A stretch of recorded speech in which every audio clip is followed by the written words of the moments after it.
Hot Facts with Robert Reese. Let me go ahead and end this like this. Boom! Hot Facts with Robert Reese. How are you guys doing? We right here. It's Friday. It's a happy Friday, people. Hopefully, it's a happy Friday. Um, do whatever you got to do out there. Today is an open link. It's an open link. It's Friday. You already know. Open link for all to speak. Let me go ahead and hit the invite. Copy to clipboard.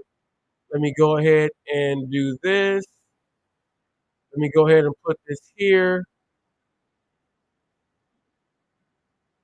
Paste that there. Bear Night, Kevin Hawthorne, all the way in Lakeland, Florida, people. Make sure that you represent and go down to the bus terminal, go down to where they got the trains and everything, and check in with Kevin Hawthorne. Okay? Got Bear Night in the house. Says doing the Memphis, Tennessee dinner move right now. That is a great thing right there. Keep that going. I got an open link right now. There's been a lot of stuff going on. A lot of stuff going on, and not even with the gig world, just in general, period. A lot of things going on. So, it's Friday. Any current events you guys want to talk about, what's going on in your area, put those things up. We will talk about everything that you have to go ahead and put in. What I want to do is I'm going to go to my local news. I'm going to go to my local news station right here and pull up some clips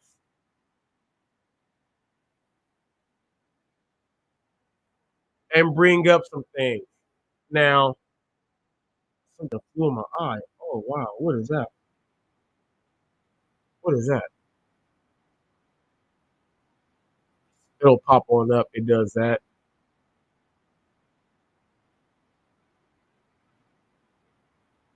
Let me know if there's something going on with my link.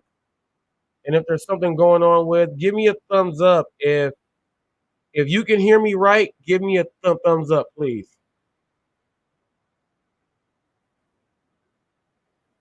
Give me a thumbs up if you can hear me right. Let me try to go in on this because I have no idea what's going on. Let me see. Titties all day. Someone typed that up, and I was like, wow. So if you can hear me, but let me see. There's something going on with. Hold on. There's something going on with. We had a power outage, and then Frontier said that things are not going on right, and I'm trying to make sure that I'm good. Let me just go back and do this. Let me see if things are going right. I have no idea what's going on here. Everything's all right? You all right? All right, I have no idea. Let me see. I gotta type this up right here. Let me go into let me see if the YouTube site pops up by itself because okay. We have Frontier. I don't know if you guys know about Frontier, but Frontier is branched off and took over, and then they're moving from Spectrum, and they've been doing fiber optics, saying that things are not the right way. So I'm just trying to make sure when I'm doing this live that everything is right. Let me see. Um, let me see. Let me see.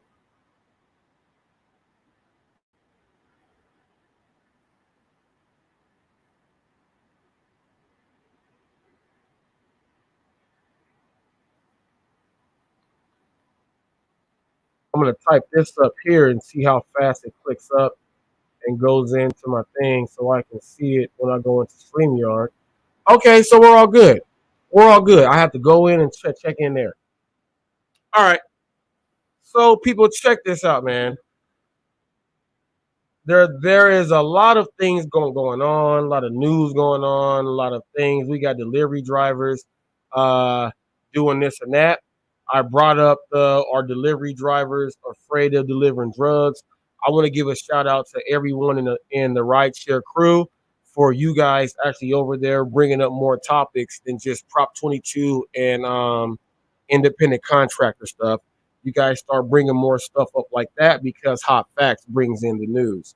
So I just want to make sure that everybody else out there who's doing something with the news, make sure you bring up some good stuff. Okay? Make sure you bring up some good stuff. Now that lets me know that I can go back to when I'm up here. I can go back to do what I was gonna do and bring up these news clips that I was gonna bring up. Let me go ahead and hit this plus. Let me see. Bring this first one up. I'm gonna play a video right here, okay? And you guys watch this. Let me go ahead and hit mute. You guys are gonna like this. Check this out. Hopefully it goes fast. Because Spectrum said that they're doing some weird stuff. Not Spectrum, but Frontier.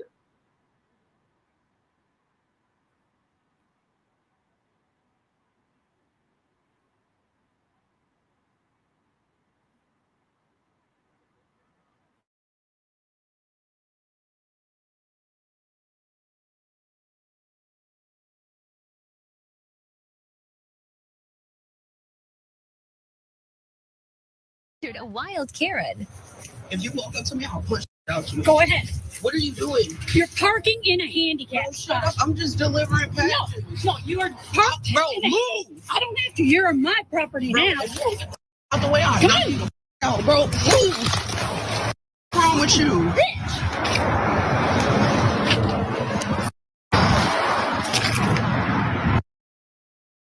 You see, this is why we do this segment. We're trying to stop moments like that from happening. All right. This is a public service dynamic of this show.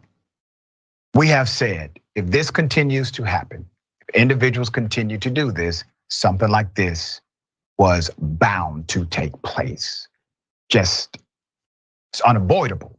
It's the law of statistics, right?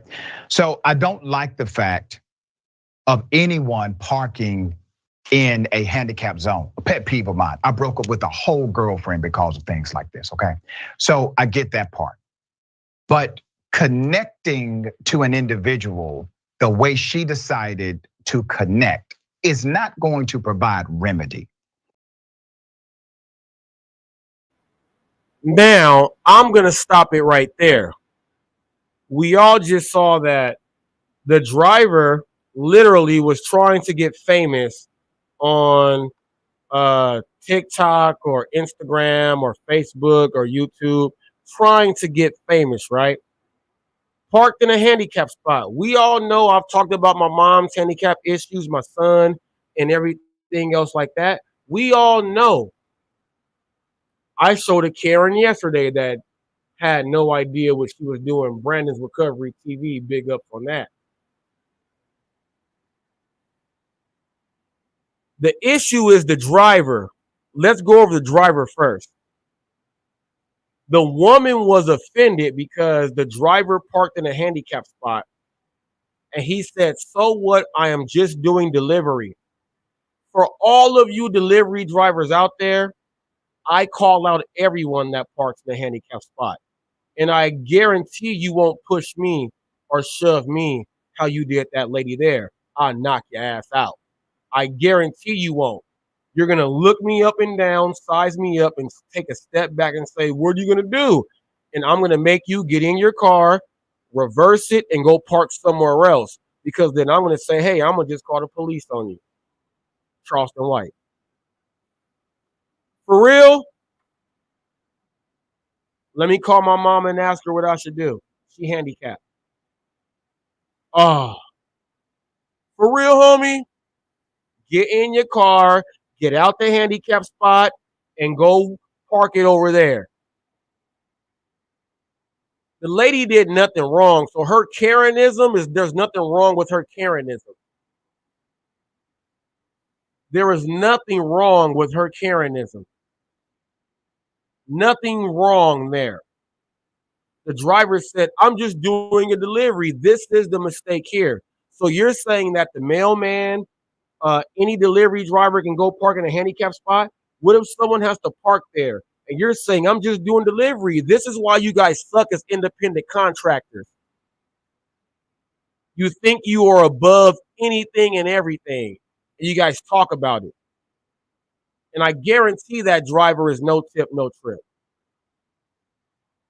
Guarantee it.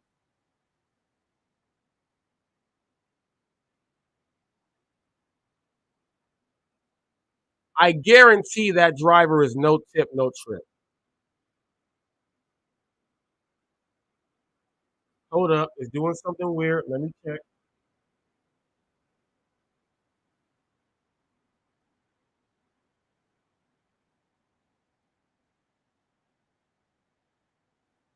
Think we're good. Did something weird.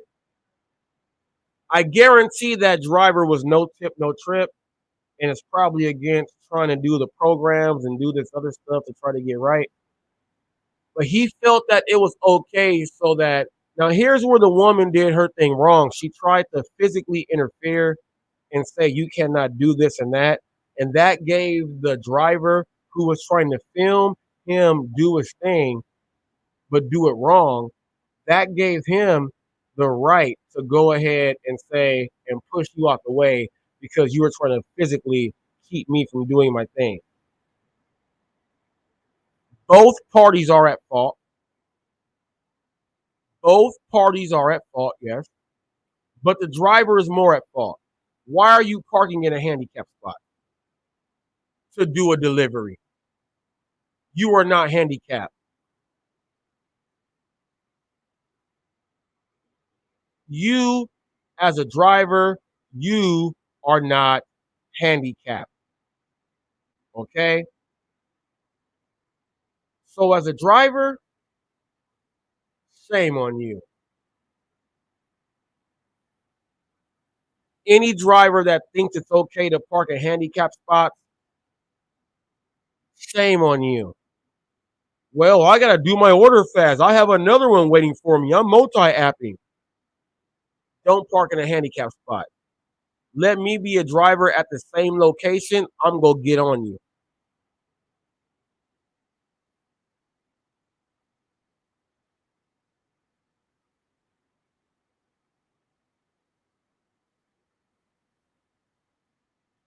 Now, Bear Knight, it's not an issue of taking a handicapped person's spot. This is people trying to enforce the law themselves. Well, here's what you got to understand. Citizens arrest, right?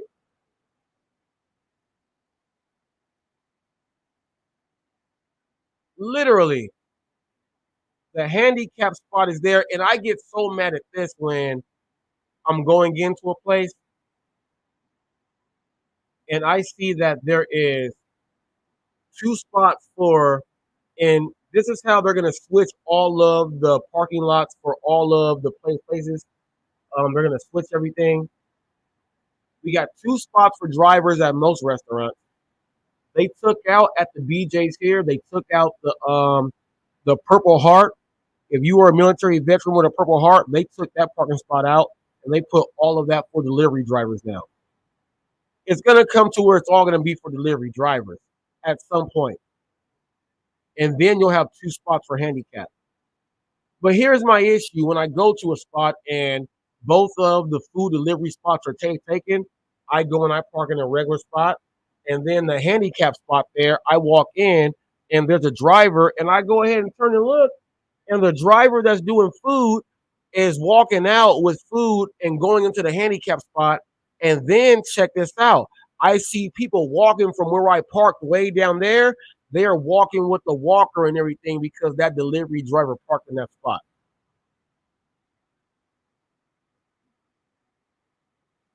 T-Money, you can care less about that handicap spot. I'm going to speak for everyone handicapped. The hell with you. That's not from me. I'm speaking from the people that are handicapped and have to use those spots. To hell with you. That's what they are saying. To hell with you. Because you said you can care less. So they're saying to hell with you when you get your ticket the 250 plus the court cost. You know what that ticket turns out to be? The court costs and all that stuff. That 250 turns into like a grand. All it takes is for one person. All it takes is for one person to be offended. And let's just say there's a police officer in the parking lot. Do you think that you are still going to be able to go do your delivery? No, you will not. Your order is going to get canceled. You're going to lose money. You'll get thumbs down and everything. It's not worth it, especially if you are not in California. Prop 22.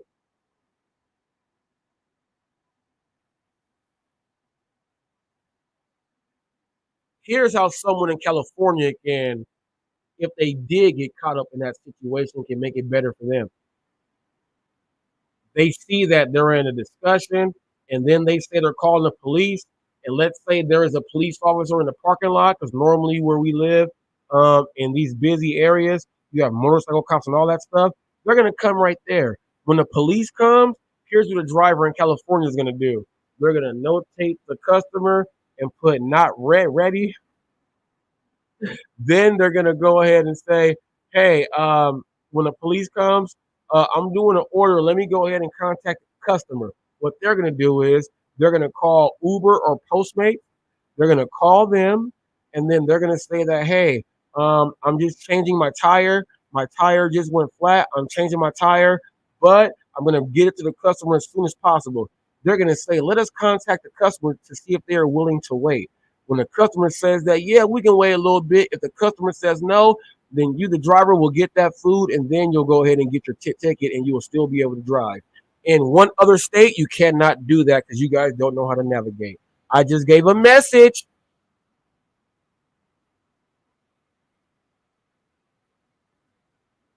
That's a message. I tell people this all the time that literally, you got to understand how you're doing your program. And parking in a handicapped spot, I'm telling you, a lot of you drivers think it's A-OK. Well, no one ever parks there. Shame on you. It's like saying no one stutters like me. No one is slow like Corky. Life goes on. No one has Down syndrome. Majority of the people don't, so I'll do it anyway. That's like when I see the skateboard people go and do their grinds on the handicap rail. Even though it looks cool, this is why most of those places put more bars in between to make it so that their trucks and their wheels will hit them and they'll fall on off. It's not right. It's not right. I got a question out there, and I'm just trying to be all the way honest. If you park in handicap spots, hit the link. If you park in handicap spots, hit the link. Let's talk about it. Let's see how many people are really real. You'll talk about no tip, no trip, and do all this other stuff. Let's see who parks in handicap spots. Just click the link. We already got people saying that I do, but just click the link and show your face.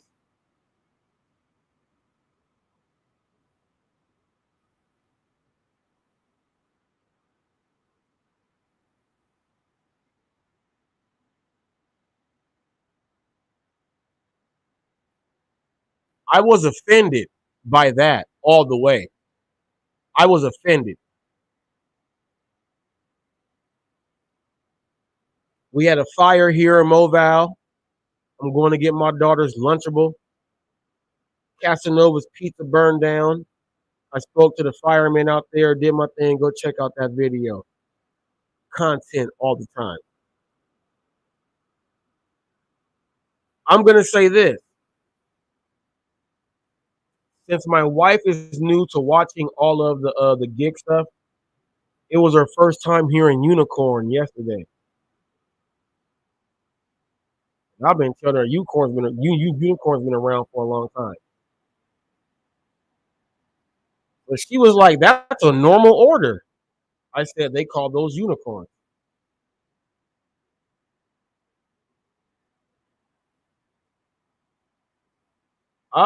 T Money. I'm gonna get back to what I was talking about. He said, "Come on, Robert, you're making it a big deal parking in a handicap spot for 2 minutes. Nothing wrong with that." Here is the biggest issue about the comment about what you said, T Money. I have a video entitled DoorDash, This Is Your Problem. 123K views right now. It was a 6-minute wait. You're going to park in that spot and see that you are in there for 6 minutes, 8 minutes. Someone could be pulling up, someone elderly. You are blocking the spot. I am making a big issue about it. Yes, I am. I'm going to tell you this. Even though my son was handicapped, all his heart stuff, and I had to drag the oxygen machine, I didn't park in a handicapped spot because I had too much pride for that. I was like, I'm going to do it. I'll pull up close, let them get on out, and I'm going to go park far, then go get the car, then go pull on up. I never got a handicap sign for my son because I was going to do it like that. Then they'll wait for me on the outside, and then I'm going to go ahead and lug it all in to whatever restaurant we're going into. My mom, different story. She needs that handicap spot. If your spine is deteriorating, both of your shoulders, both your hips are jacked up, you got to walk with the walker, and sometimes you can't use your electric wheelchair because something's wrong with the motor. So now you got to get pushed in a wheelchair and there's no ramp, but they have a handicap spot. That's why I'm talking about it. And people that say we're just doing it for 2 minutes, no, that don't work. As a personal trainer, fitness specialist, kinesiology, I have to go work in special population facilities. I have to work with people with special populations. I'm talking about Williamson's disease, ataxia. I'm talking about spondylosis, spondylolisthesis. I'm talking about fibromyalgia. I can keep going on and on and on. MS. People with fused foot, fused arms, war veterans that need those spots. And someone's going to say it's only 2 minutes. Take 2 minutes out of their life when they have to get inside there to do their thing. That's what I am talking about. So someone like you said it's only 2 minutes. Duh, that's what the whole majority thinks. The whole majority thinks that what I say about doing stuff right and doing it right and talking to people is wrong. The majority says don't do it like that. Just care about you. We got sister moms, sister dads. We got kids smoking cigarettes at 2 years old and holding guns. Right now, people, TikTok has gotten so many people fired from their job. TikTok, Instagram, and social media, period. They've gotten a lot of people fired from their jobs for doing this. Click, click, boom, boom. Fired. You work in a corporate office and you represent us in sales. Fired. No one has any more respect for anything. We are in the end of times and the end of days. This is how it looks. The handicap spot has been like that for a long time. I used to fight people literally when I was growing up, and I used to do that, and my mom couldn't park and stuff. Do you know that I used to physically fight people and make them move? Do you know that? For 2 minutes, I was going to knock you out because you don't get it. That's how I used to be. For 2 minutes. 2 minutes, come handle this. Let's demo that. That's how I used to be. That same 2 minutes, I don't go and do that. I'll just report you, especially if I see big F-250 high rised up. You see all the shocks and struts. You got dirt and mud all over there to where you got to step up on two stools to get up in there. And you're like, why are they parked in a handicap spot? I'm going to get you. I ran into at the Starbucks. He was a Starbucker. First of all, the Starbuckers blocked me in. I had to park.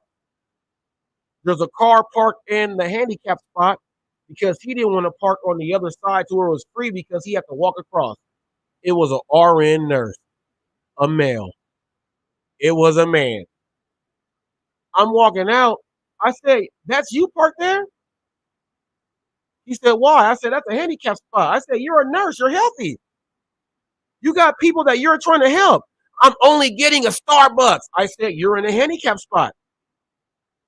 Blah, blah, blah, blah, blah. He went off on me. And I said, hey, are you over there at Kaiser? He got in his car. I said, I got your license plate. He said, please don't, because he'll get fired. You know why? He went in there for 2 minutes for a coffee, but that 2 minutes could have cost him that great money over there at the Kaiser because he knows it's wrong. That's why that 2 minutes T money, think about that next time. I have an issue with people that park in handicap spots.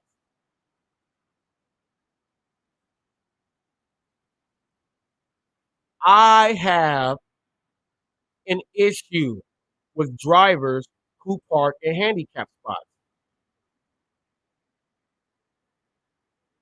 Big issue.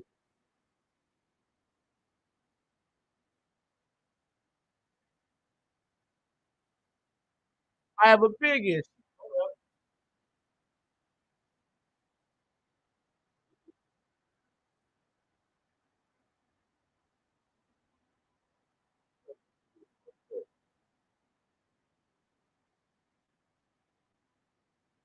Okay, man. I have a big issue with people that park in handicap spots. If you are a driver in my area and you do that, your ass is grass. I'm not even gonna. I don't care. A lot of drivers watch me who work in my zone. If I catch you, your ass is grass. Don't park in handicap spots. Don't do it. I gotta carry all this food. You're not handicapped. You are not handicapped at all. Do not park in handicap spots.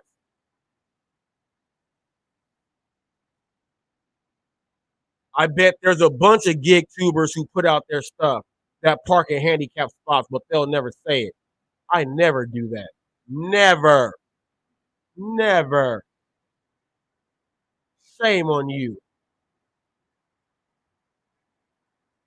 If you park in a handicap spot and you feel there's nothing wrong with it, please be free to open your mouth here and speak.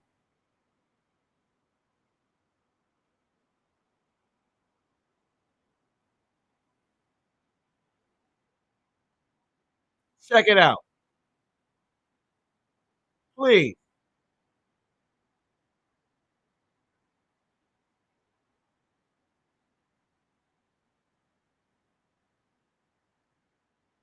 I want to let you guys know that I put a video up yesterday that is at 9 point.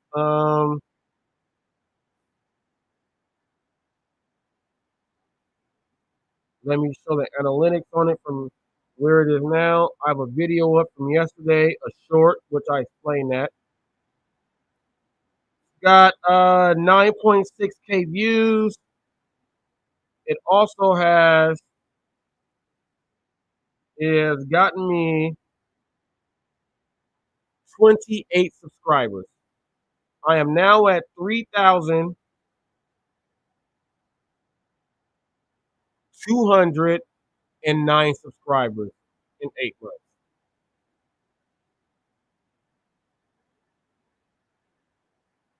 Okay, so that's good. So that's all the way good there. The link is here. Brandon, the link is here. Brandon, hit that link. I see people that take spots from people that need it all the time. And they already know that I am not the one to be messing with at that time. I'm going to get on you. I see it all the time. Drivers have no respect. Drivers have no respect.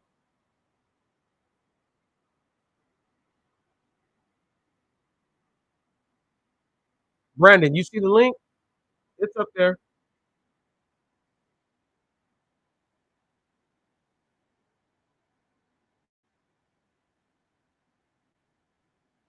Don't do it, people.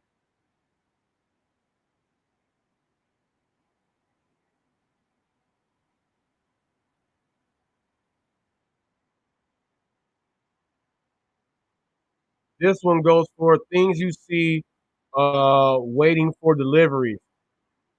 It was I saw all the rats. Kimberly Petuco.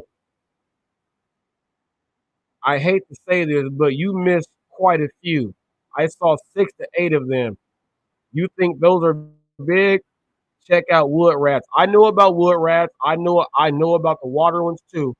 I watched this dude by the name. He's the Mink Man, and he has a rat.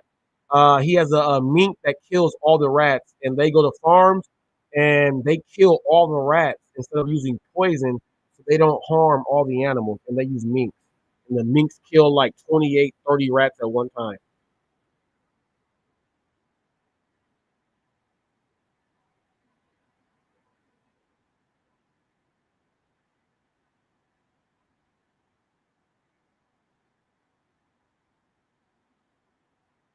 My daughter's story. Listen to this story when the separation and coloration.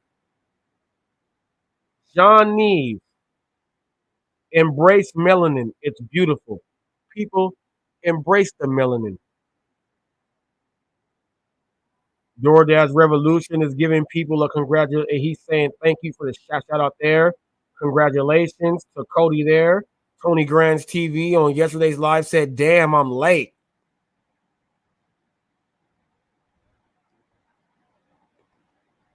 Somebody said, JC Campbell, don't let me start with the Popeyes order.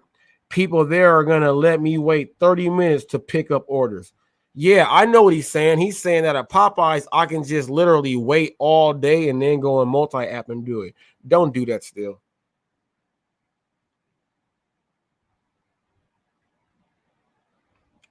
This goes off of the gas station Karen yesterday. Weird Wesley. I actually got messed with. He said, I actually got messed with by someone at the gas station on Moreno Beach in Alessandro. Okay. I know exactly where that is. People, that is the Chevron. He said was heated. I've seen people cussing at each other over pumps at Food for Less gas station. That's because that's the cheapest gas when you don't go to the fast strip. But nothing like this. Yeah, nothing like this. And check this out. The Mexican dude's gun was sitting right on the driver's seat floor. If I was not filming, he was going to pull it out and shoot that dude for disrespecting me as a man because he was just out of jail. This is what people don't understand. And this is why that woman did not understand. Go back on the inside. This has nothing to do with you. And when she says, it is my duty, I am here for the human race, that was Karen language. Woman, leave. When 3 other dudes are telling one other dude and we're talking about man law, and then once you figure out what it is, walk away. Just walk away. It has nothing to do with you. We are fixing the situation and teaching a young dude at the same time. We saved his life, for one. We saved his life. For two, he almost got beat up by me. So saved his life and these hands. The other dude got so frustrated when he wasn't getting it, he got in his car and slammed the door, which means he was gonna get choked out because he wasn't getting it. We saved his life. He was gonna get these hands and he was go get Homer Simpson choking out Bart. That's what it was right there. We saved that.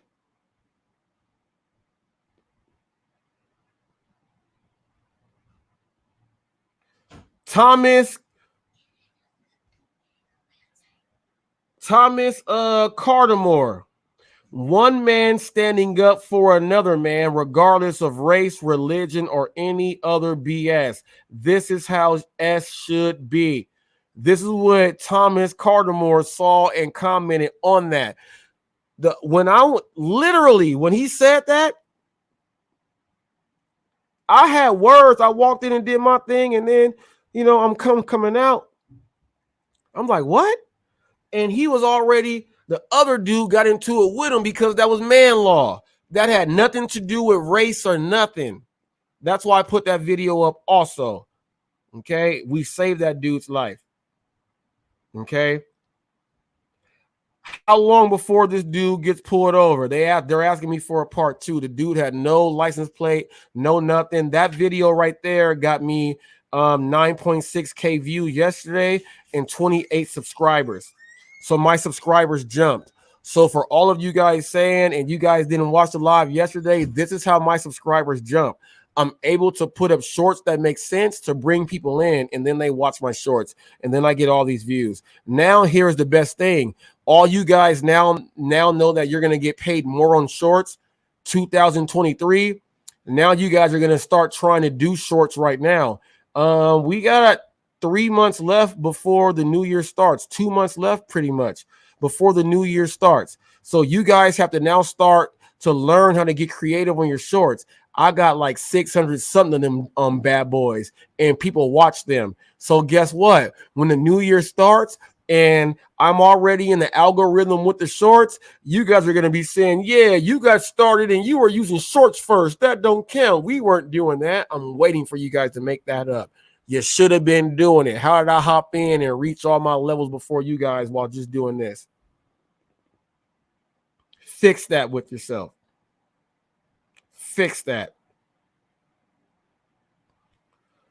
Snoopy Badass hit me up again and was like, he's gonna try to get my thing with Snoop. Snoop Doggy Dogg, people. The Snoop, the real Snoop. Snoopy Badass is the first artist Snoop signed to Death Row since he took over.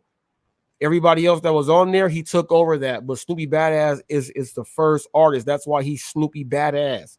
That's his name with the Death Row chain. Snoop is going to be in contact with me, and I'm just trying to figure out when that day is going to be. He's seen the video that I put up. He likes it. It actually helped out his artist, which helped out Death Row and him putting them out and making sure that thing got squashed, because my video did help that. They are using that video all over right now because it is the actual truth. My content counts. Now, with that also, I also got to figure out when Snoop's going to call, or not Snoop going to call, when they're going to set that up, because we got to talk about things I can talk about and what I can talk about. But it's only going to be about that situation. So I'm going to figure out, can I have them on camera or can I have them on the phone here? And then you guys will hear Snoop and me asking questions. Gig World, step up. Okay. Gig World, step up. What's up, DoorDash Rick? What's up, DoorDash Rick? People, I'm in here doing it like that. I'm in here doing it like that. You got to understand. I'll make moves. Now you know what's going to be so funny? When the people in the gig world are going to try to collaborate with me, because I'm going to have on my show, it'll be a day where it might be this artist, this, and this, that, and I can still teach them about the gig world, and they're going to want to tie their name into these people that are going to be on Hot Facts. And they're going to be like, well, we hated on him. We wanted him to stay in the gig world. We didn't want him to go out and do it like that. But check this out. Everyone that didn't burn their bridge with me is going to see some more views, because I'm going to be able to bring them in on some stuff. Don't burn your bridges, people. and don't think someone is coming in when you don't know who someone is and what they're capable of. Please don't do that. When someone works and they work and they work and they work. Remember when Pedro used to say, I have more videos than everyone. No one works harder than me. You don't hear that anymore because no one works harder than HotFacts. And I'm not doing it in just one genre. No one works harder than HotFacts. You won't hear anyone pretty much say that unless they are busy like me, continuously being active. That's what it is. Okay? That's what it is.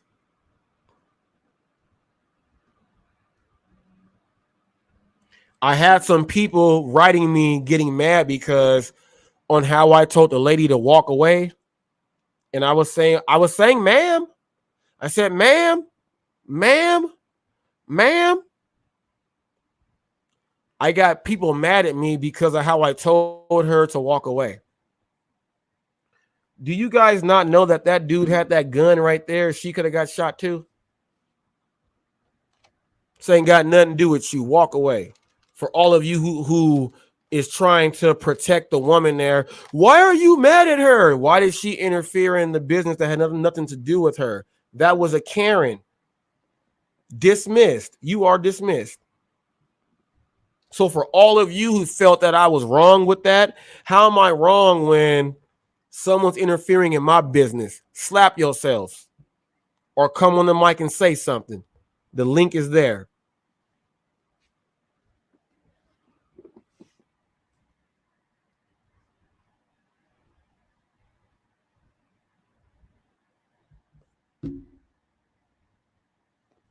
The link is there.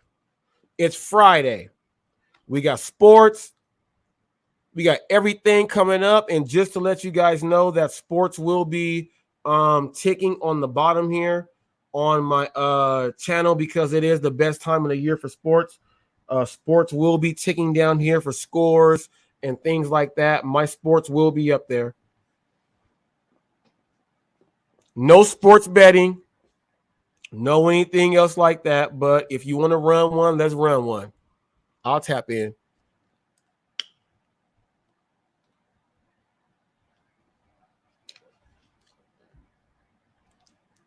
I'll tap in.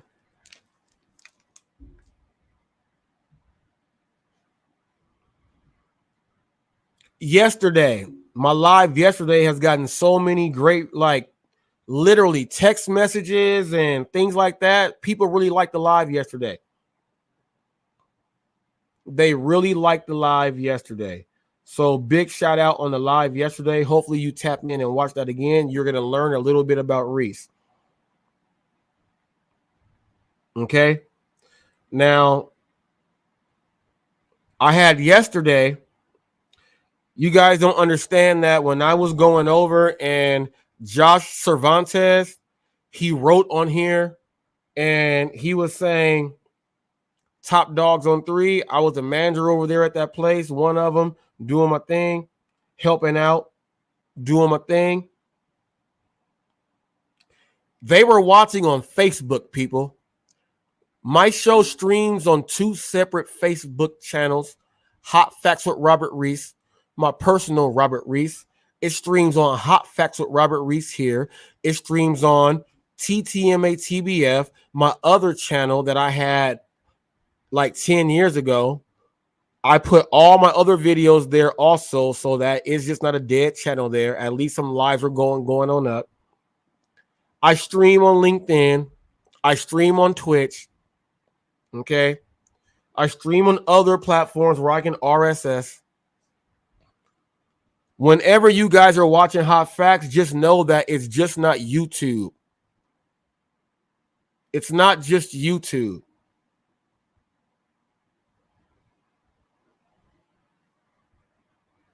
It's not just YouTube. Okay. They were writing comments in from Facebook. And I get people saying, man, we got to post on Facebook more. Well, I stream live on Facebook every single day. And I throw reels. I have on Robert Reese, my Facebook channel, Robert John Reese Jr. there. I have 500 followers there since I started putting up shorts there.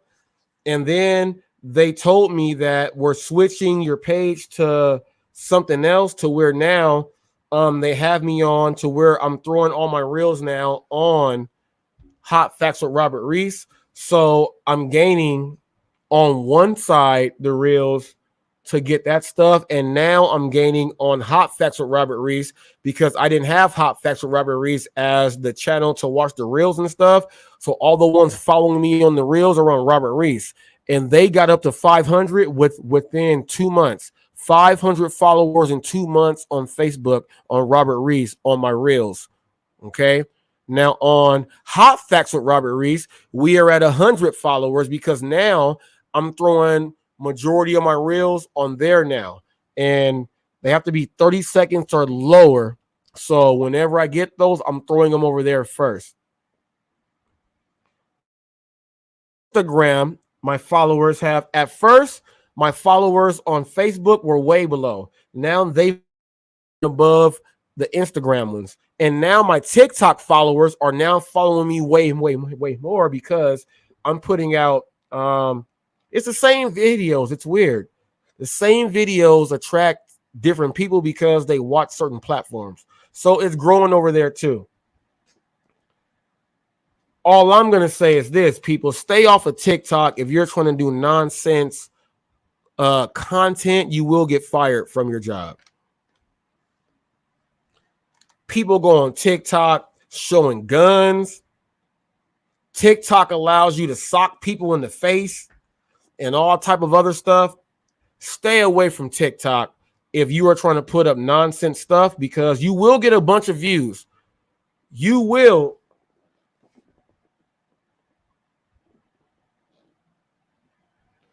That was bugging me. There you go. That was bugging me so much. On TikTok, you'll get a whole bunch of views, but you'll get fired. TikTok's got people holding big guns. TikTok's got people shooting people on accident. TikTok has everything. Instagram toned it down because they figured out that, man, it's tied into Facebook. We can't do all that.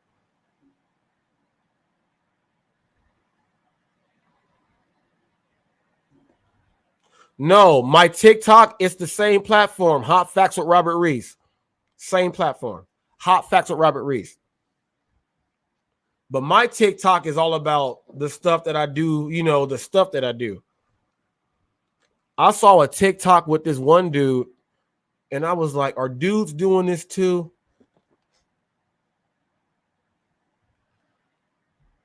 I don't know if you guys saw the versus battle with Ray J, Omarion, and Sammy and Mario. Yeah. You already know Mario, the Love You song.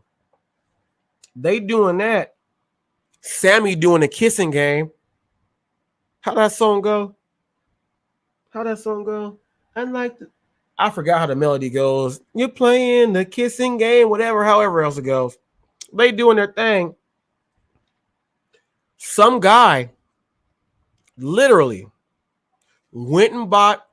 Remember Virgil from the WWF $1 Million Man's Bodyguard? Virgil came in there with the vest. He wasn't really swole with all the cuts, but you already know that on the street he'll knock you out. He came in there with the Virgil vest, and this dude is eating fruit and letting the juice drip down his chin, and he's on TikTok eating the fruit, and he got 50,000 views. And I was like, what the hell?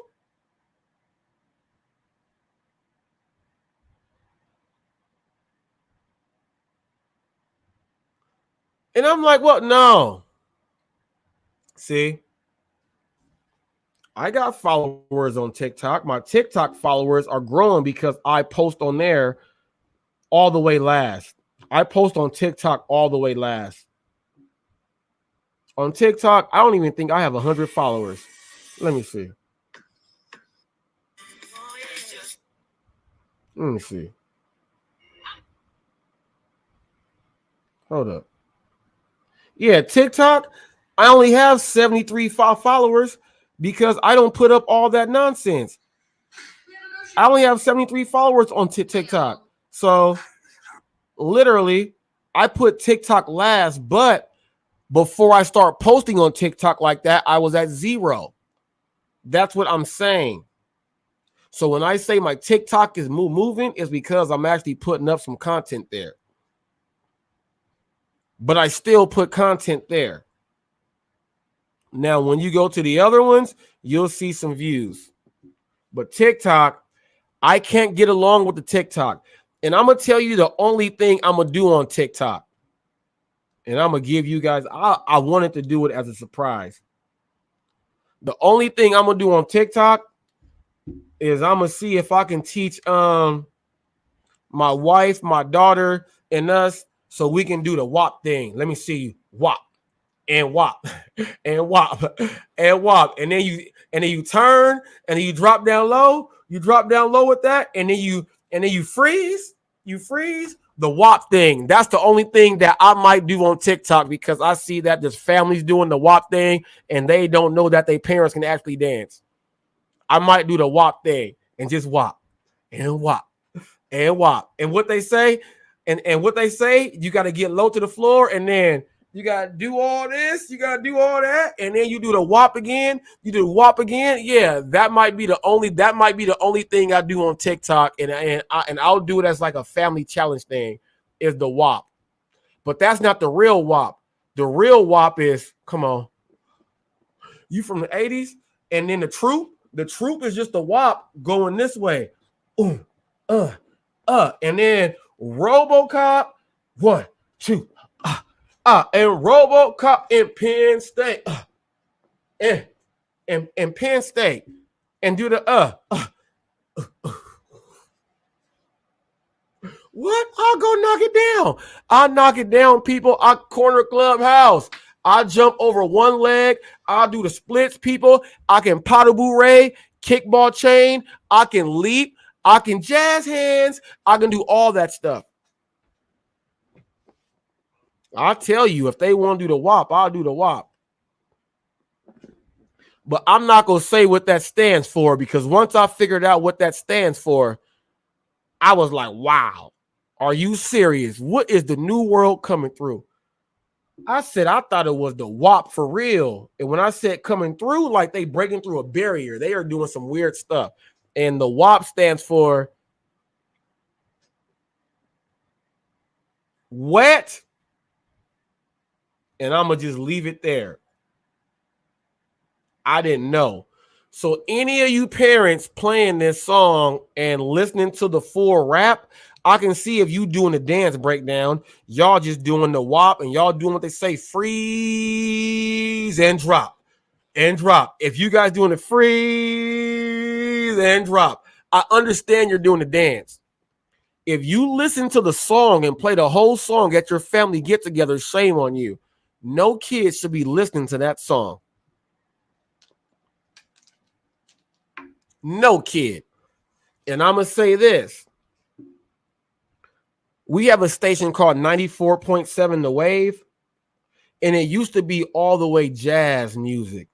Soft jazz, Kenny G, Dave Koz, all of that stuff, right?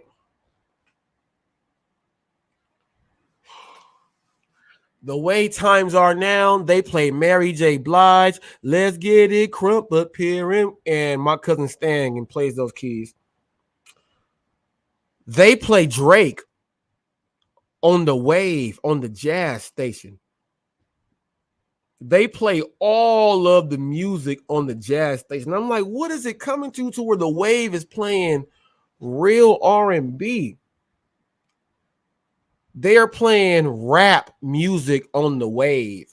Times are changing now.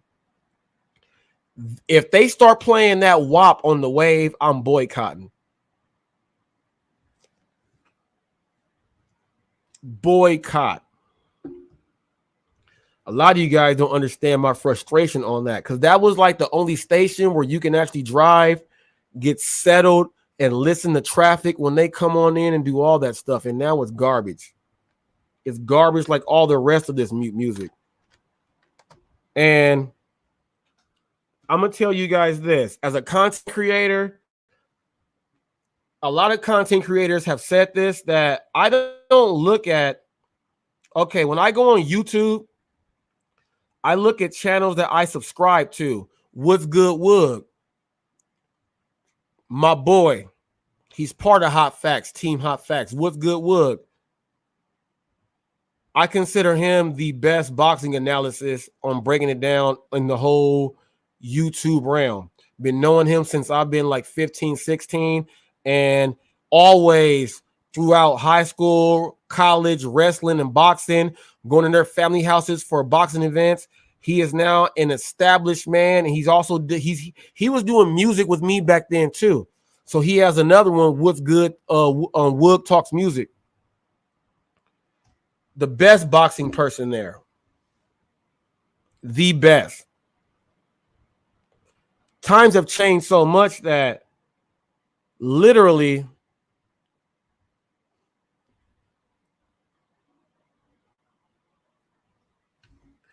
I, as a content creator, I go on people, I use for my editing, I use this right here. I use UCut Pro, and I pay for everything. So I get, whenever they add in new features and everything, I get every single thing that they give, and I have it all the way here on my studio here.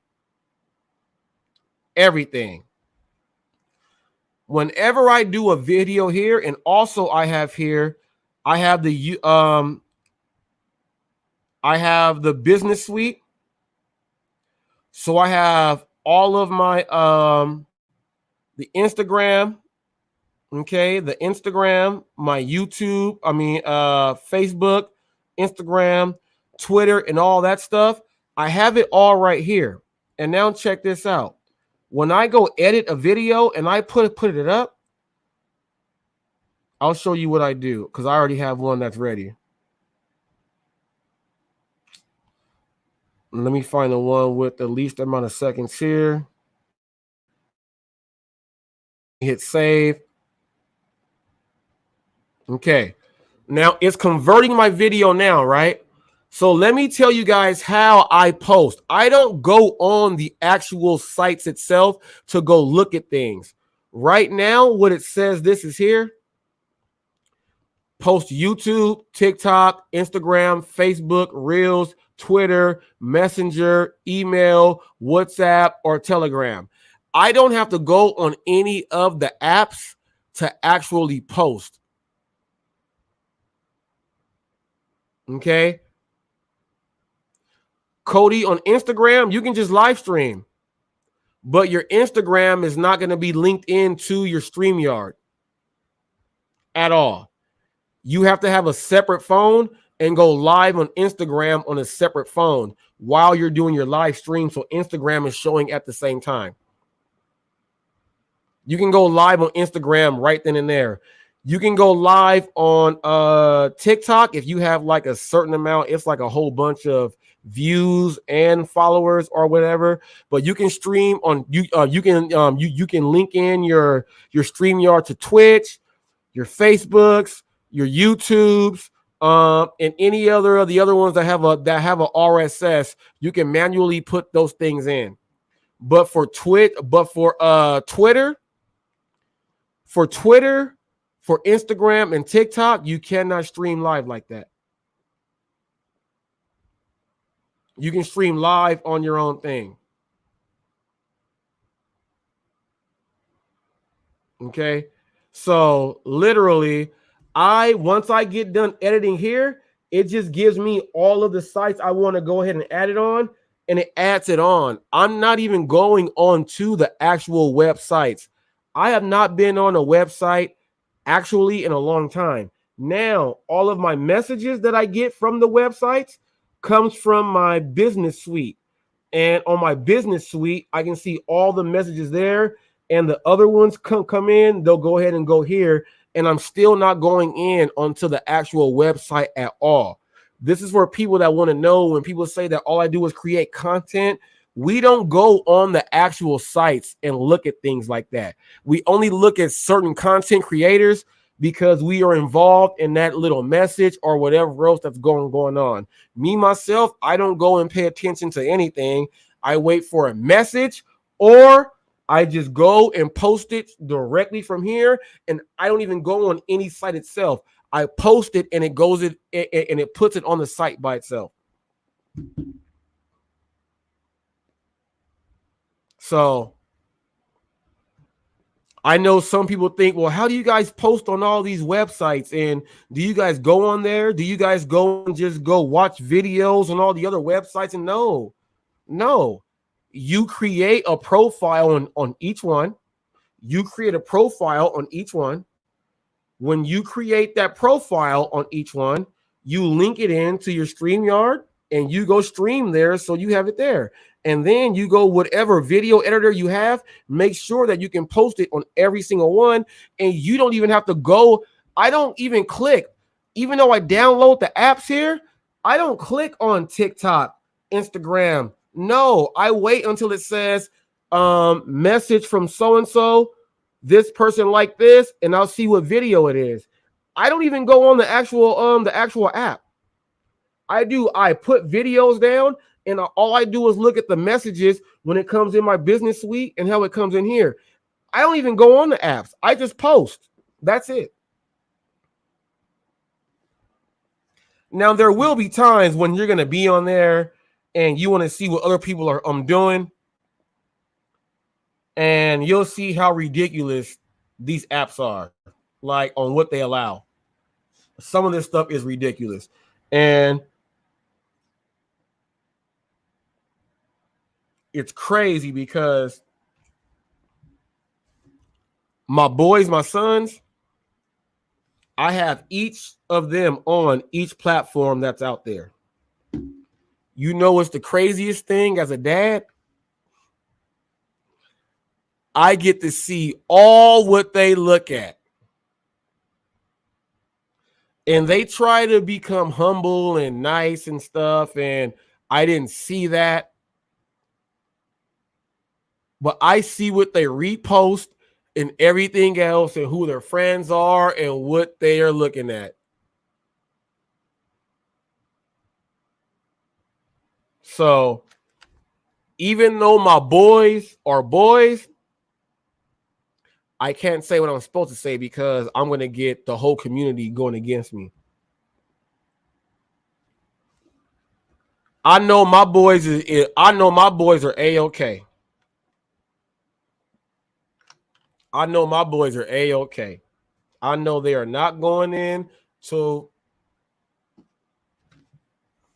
what I say, Kareem Abdul-Jabbar, my boys are not doing sky hooks. My boys are not doing sky hooks. That's all I'm going to say.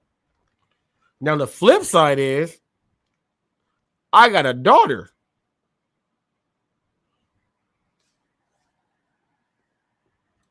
And what she watches on YouTube, Rebecca Zamolo, and she watches all of the, and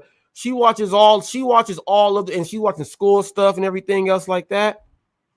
But there are some people that are doing their videos, they're monetized, and they are doing things where they say bad words, and they are doing other things and putting that stuff into little kids because they don't want to have a kids channel, because it for a kids channel, you got to have way too many views to get monetized. So they put it on a regular channel, but they do things that's advertised for a child. And then they do things about the woman having babies.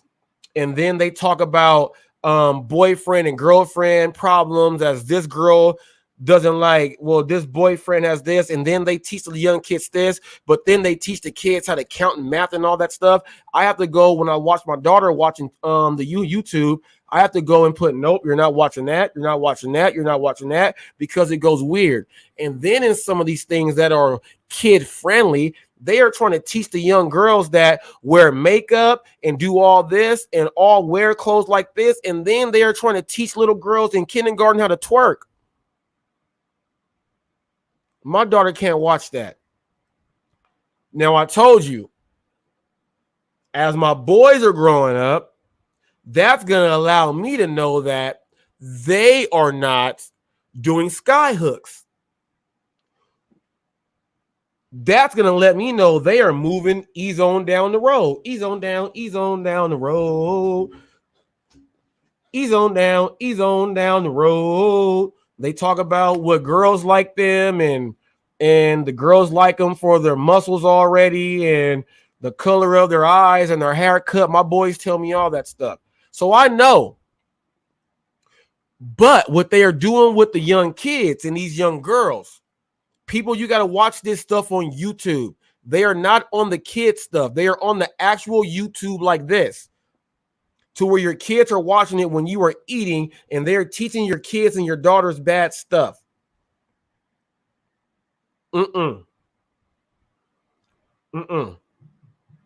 Can't do that at all. I know it seems like a double standard.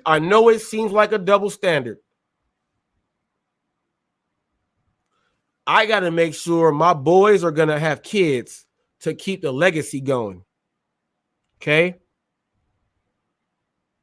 I got to know that they are going to be able to have kids and keep the legacy going. If my boys were literally going to show me that they were not going to have actual lineage from me, and they were going to adopt and do this weird stuff, I got to depend on my daughter. So with that being said, for lineage to go into that, she has to learn all the way household rules. So I know there's some people out there that watch me that are same sex. No disrespect. No disrespect to same-sex marriages. 2 women cannot teach a boy how to be a man, and 2 men cannot teach a girl how to be a girl. That's what I say about that. 2 men cannot teach a girl how to be a girl, and 2 women cannot teach a boy how to be a boy, even if you adopt them. I don't care if you are a butch, you're a girl. If you are a butch, sign up for real boxing and fight men. Let's see how long you last. Put it like this. We'll get the fastest woman in the world and put her against a high school boy in the 200 meters. We'll see what happens.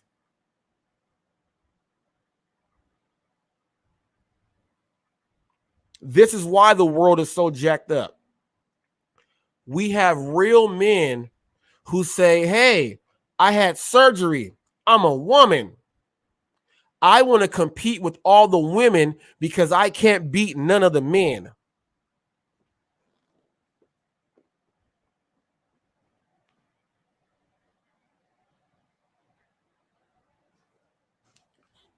I don't know about you guys, but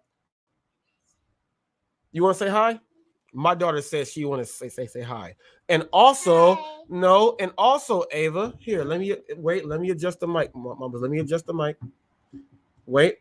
Also, I gotta let you guys know this, that these Lunchables that I've been getting my daughter, we are actually gonna do a Ava's Adventure to where we break down the Lunchables and we're gonna see which ones are best for the kids. And what grade are you in? First grade. In first grade. We're gonna break down the Lunchables and we're gonna break them down here on camera. She's gonna sit right next to me. I was thinking about recording it, then put the video out, but I think we may just do it live. And during that time, we're going to do this. We're going to go to the store, buy the Lunchables, and break down the Lunchables.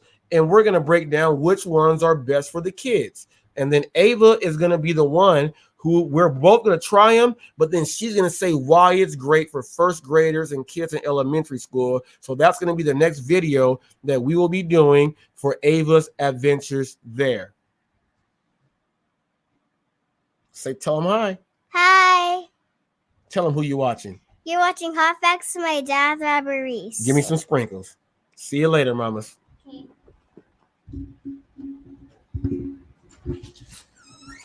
That's my daughter, people.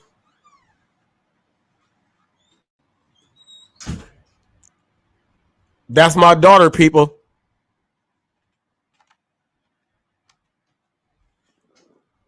Say, dang, you got your daughter all involved. You just tell her to say it and she say it. That's my daughter, people. I'm telling you, Hot Facts is what it is. We got kid edition too. So the Lunchable thing is going to be great. But we got weird stuff going on, man. Said, did you see Nancy Pelosi's statement about immigrants? She says they need to stay in the South to pick. Ooh, to pick the what?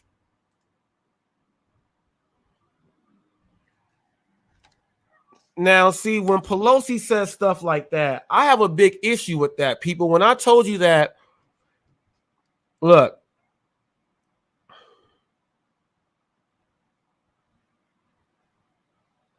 my great-grandma saw the whole history of the NBA, the NFL, and all the whole from day one. From day one. My great-grandma was picking cotton and stuff in Louisiana. My great-great-grandparents were all the way slaves, running and trying not to be slaves. So from them to my great-grandma that I was able to see her until she was about 88 years old, to my grandma and my grandfather have that history when it comes down to picking cotton, because even though they abolished all that stuff, they were still picking cotton. This is why the race thing, I bring it up so much, people, because it's so close to me. Even though you guys say times have changed, it may not be so close in y'all family then. You guys don't see it like that to where you got to talk about it. Okay? I get so mad when people make references to say people should be in the South and go do all of this other stuff. That's racist. Because in the South, let me tell you, Native Americans, Indians, Bigfoot, Yellowtail, Little Bear, all of them, tomahawking and all of that. They were picking the cotton and all the stuff across to where they are to make sure that they had clothing and everything else too. But there was no slavery with them. White man came and killed all the buffalo so they wouldn't eat or have anything to protect themselves with as far as clothing and shelter and all that stuff. Then we have Mexicans who are on the border there, where you get that we call that Tex-Mex. No, that's Southwest, where you have Mexicans and Native Americans who are mixing with each other. And then that's how you get the Incas and the Aztecs, because all that stuff. And now you get that separate race there. But right there on the borderline, the Native Americans and the Mexicans live together. And that's why a lot of them look the same, because they were mixing right there. Now, when the slaves were running, slaves were mixing with the Mexicans, the Native Americans, and then they were helping protect the blacks. That's why you got black people that's in Mexico who are farmers and ranchers, because they actually were taken to hide, and then the U.S. didn't go over there. Native Americans were hiding the black folk during all that time, and they were mixing like that. That's why when they say the South, people, and then you get the Creole thing where you mix in all of that, mix that with some French and mix that with some white and French and all that, and you got all this other stuff. That's where that comes in. That's why I get offended when I hear certain things and no one really wants to talk about the real history about the stuff.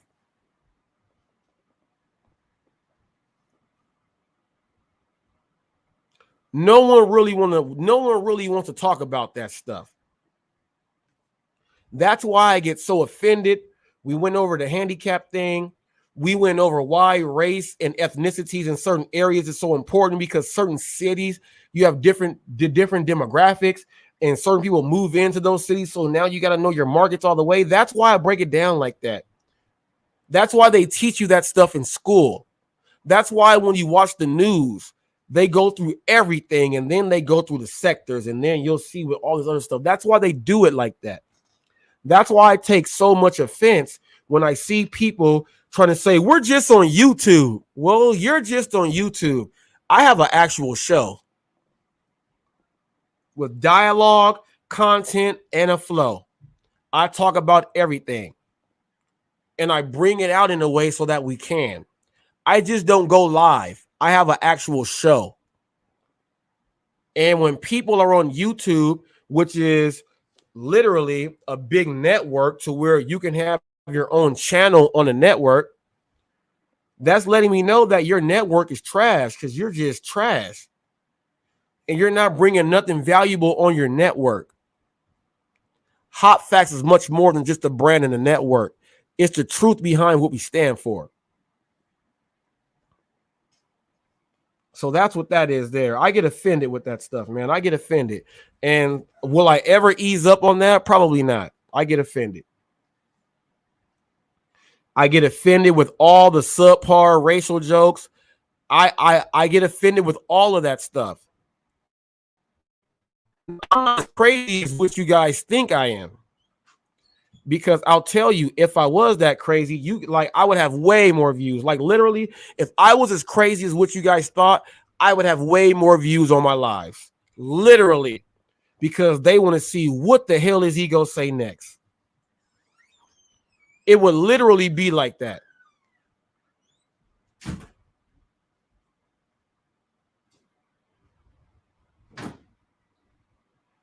That's my daughter in here slamming doors. She got to use the bathroom. They got some new game when you play Foursquare, but you have to do it silent. And I forget whoever it's on, something has to happen. They got some new Foursquare game, and she plays it nonstop, and she runs up here when she's got to use the bathroom.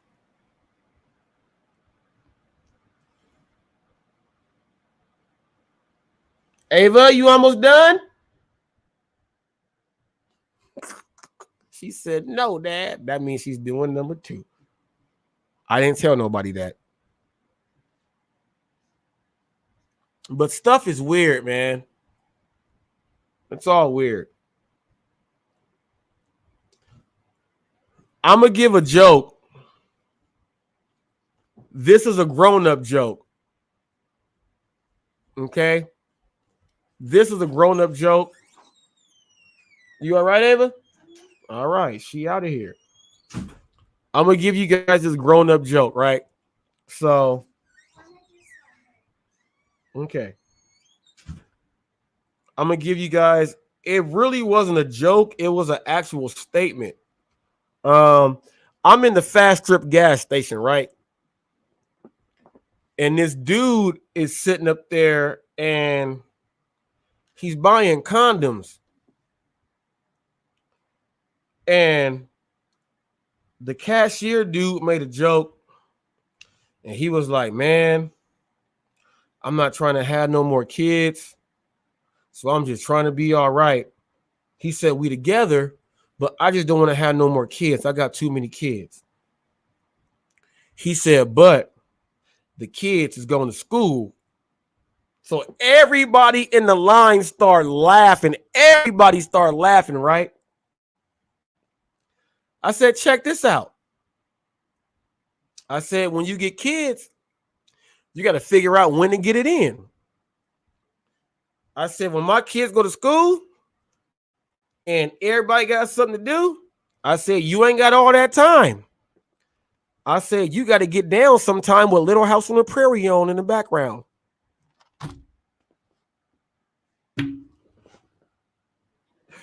Everybody start laughing. Look, I told you I just turned 40. People, Little House on the Prairie, Bonanza and stuff was on in the house.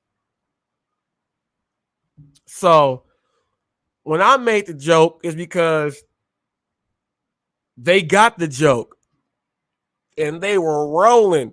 Because as a parent, and when your kids is growing up and stuff, you got to find times to get it in. And sometimes Little House on the Prairie might be on because it just came on at that time. Now, that was hilarious because everybody started laughing because everybody had kids and understood what the hell I said.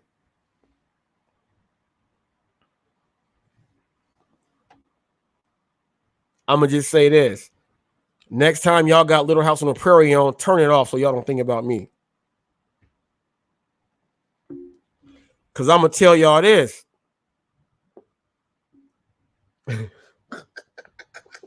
She going to get mad. Woo! First 48 and 60 days in plays in my background sometimes.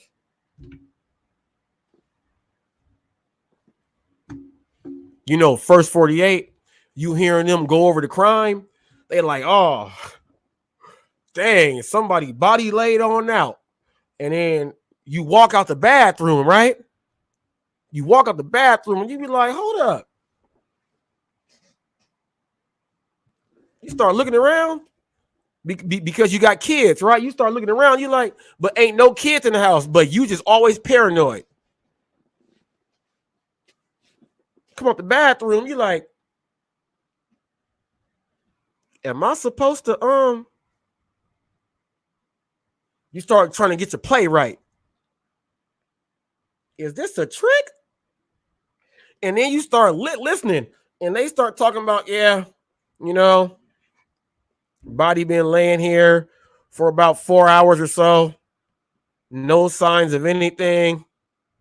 Looks like it could be sexual assault. You like, hold up now. The hell going on here? You like, what?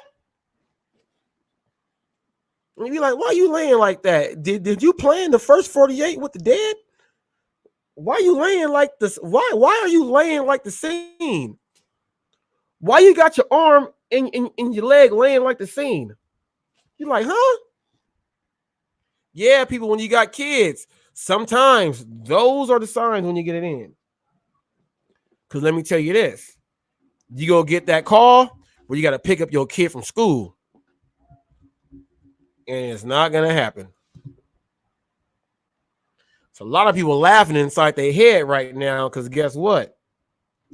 They got like 6 kids and they all are within like 4 years apart. I've seen it done. They don't have no time for nothing. Nothing. I ain't mean to go all into that.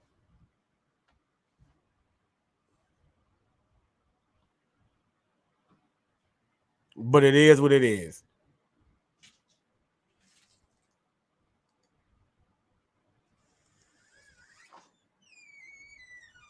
Here's my link right here. If you got something to say, he said Bonanza.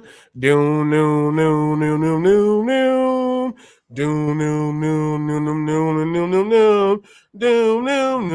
Bonanza. Yeah. Come on now. Don't think I don't know my theme songs.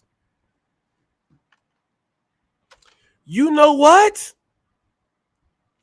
I think that might be a great show to have a live and to actually go and bring up all of the songs from TV shows and to see who can get the most right. And what I think I'll do is we'll do a raffle or something else like that. Do something to where the money goes in to where the person who actually gets the most theme songs right gets the big chunk and then second place, and then it goes like that. I think that might be a great live. I think I might do that live. I think I'm going to do that live. You know what? I am going to do that live. Go ahead and I'm going to go and type up a whole, and I'm not going to monetize that whole, I'm not going to monetize that whole show. I'm actually going to go and every single theme song from every show that I knew growing up, I'm going to go and save them all so that we can actually go over and then say, next person that gets this one right, you get this. And then we'll go through it like that to see how many people really paid attention to TV and when did TV sitcoms die out. I think that's going to be a great live. I am going to do that for the people. Because I know there's some theme songs that people don't even know. Like when you bring in Quantum Leap's theme song, Dr. Quinn, Medicine Woman, everyone knows MASH. We just did Bonanza. I'm not even going to go into the facts of life, the different strokes, the family matters, the step by step, the Full House, the Charles in Charge, the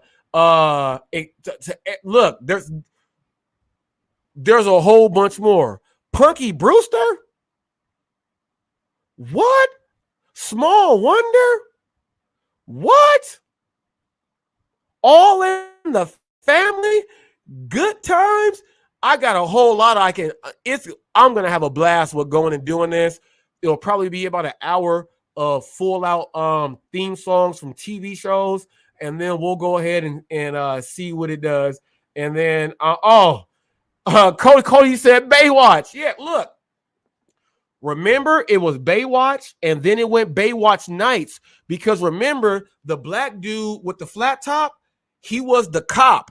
And the cop, when Mitch and Cody said, we're going to protect the streets, now they went and start going down the streets, and the black dude was the cop. And then it was Baywatch, then Baywatch Nights. And then Baywatch Nights was they got physical. They'll pick you up and throw you on the ground and all that stuff. People, he said, I don't remember Dr. Quinn Medicine Woman song, but I do remember Family Matters. Yeah, people, look, this is gonna be a great one. I'm actually gonna do it. If any of you guys want to participate, you guys can send me you guys can actually send me links of the actual songs, or I'm just gonna do it myself. And then when I get on here, we're gonna do a whole live on can you guess this theme song? Can you guess this theme song? So that is what I am going to be doing, and I'm going to actually start doing that once I'm done with this live right now. I'm actually going to start going to get the theme songs from the actual shows and do it like that. I'm not going to go and get them from anyone else that's done a YouTube channel. I'm going to create my own so I can do them for myself. But I will go ahead and look at other channels just to make sure that I did not leave any out. I will do that, but I will go ahead and put them all in for myself, and we will do the theme song challenge. And we're going to do that on Hot Facts. Theme song challenge. This goes back, people. I'm 40, so this is going to be going back to even people older than me. Okay? People older than me. So it's going to even do that. And I love thinking of content. You know what? I was thinking about maybe trying to do one right now. Maybe trying to do a song right now. Let me see. You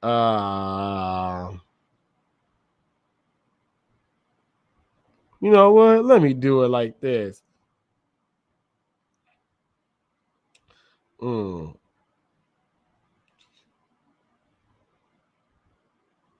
Oh, it came up. Let me see if anyone knows this. Hold up. Hold up. Let me see if anyone knows what this one is. I'm going to put it up right now. Oh. Who knows that one? Start the guesses now. This is how I know, people. Who knows this one right here? This is what I'm going to guess, people. It's going to be a great live. It's going to be a great live. Who knows Who knows the name of that show? Who knows the name of that show? Sound it out if you know the name of that show. Sound it out.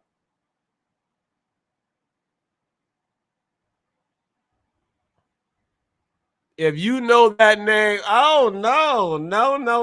That wasn't Happy Days. That definitely was not Happy Days. No, that was not Happy Days. Anybody else want to take a guess? Anybody else out there want to take a guess? Do you know the name of that song? Or not the name of the song. Do you know the name of that show? Do you know the name of that show? I'm thinking. I'll give you guys 20 more seconds because it's going to come back out when I actually do the regular live, and then you guys will get it right the second time when it comes on out when we actually do it. This song right here, do you know the name of that song or the show that was on?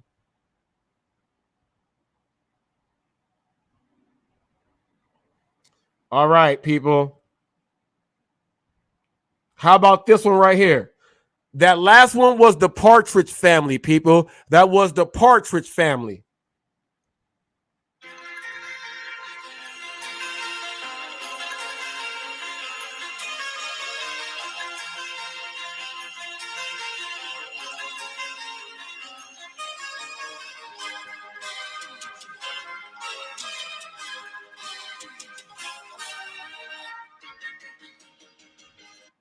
Does anyone know what that one is? Does anyone know what that one is?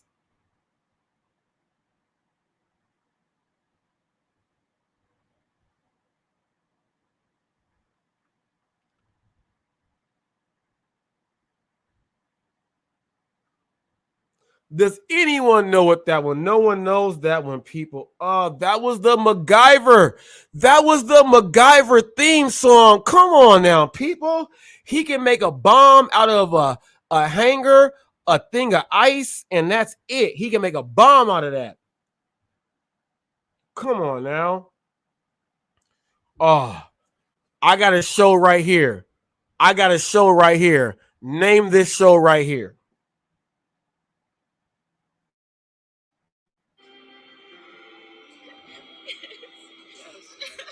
I gotta wait some.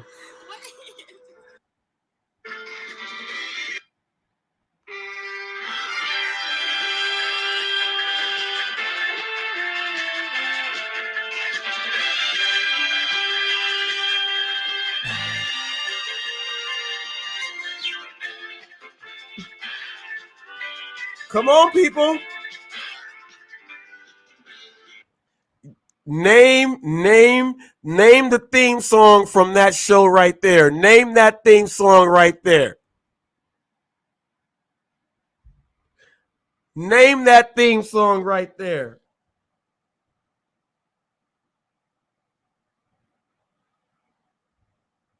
That's incredible, people. You know what? All right.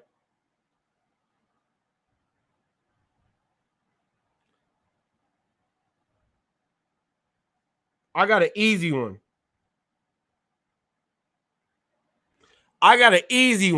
Check this one out. Okay, that was an easy one right there. That was an easy one. Any of you guys know what that one was? Do. Hold up. Wait.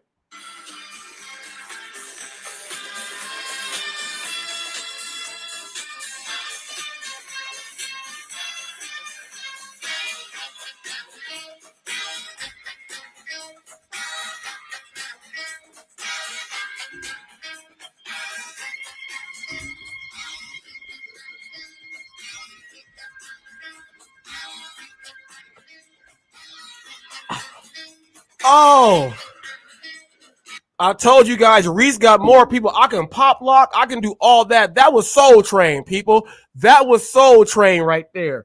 Now, you said Stargate SG-1. I used to watch Stargate SG-1 because MacGyver was on there. Okay. Okay. Okay. How about this one? If you don't know that, oh, if you don't know that it gave it all up. If you don't know that, there is something wrong with you, people. There is something wrong with you. Know what? You know what? I'm not gonna wait. I'm gonna do it on this live. I'm gonna do it on this live. Let's keep going. Let's keep going. You don't know that one? Star Trek. William Shatner. Star Trek. Yeah, yeah, yeah, yeah. Star. Let me see. Oh, let me hit him with this one. Let me hit him with this one. Ooh, I got a good one. Let me hit you with this one. I got a good one. Ooh. Who remembers that one? Yeah, yeah. You already know from the harmonica, Roseanne. That was it right there. That was Roseanne right there. That was Roseanne right there. Let's go. You know what? Ooh. Mmm. Ooh. Ooh. Let me try to go back. Um. Mmm. Let me see.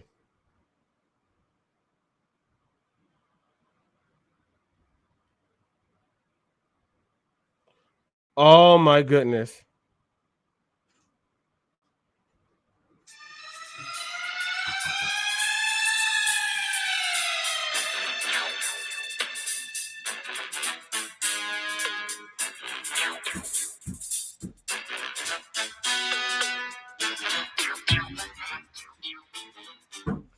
Oh, and my son.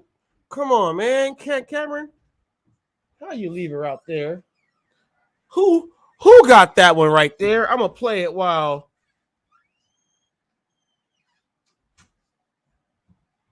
Let me go ahead and play it again. Oh yeah, Inspector Gadget. Yeah, Inspector Gadget. Yeah, yeah. You got that one, Cody. I had to go ahead and throw that one up in there. Inspector Gadget. Let me see. Oh, I got a good one. I have a good one. I have a good one. Oh. Oh, only real TV fans is gonna know this one right here. Only real TV fans are gonna know this one right here. I got you. Check it out.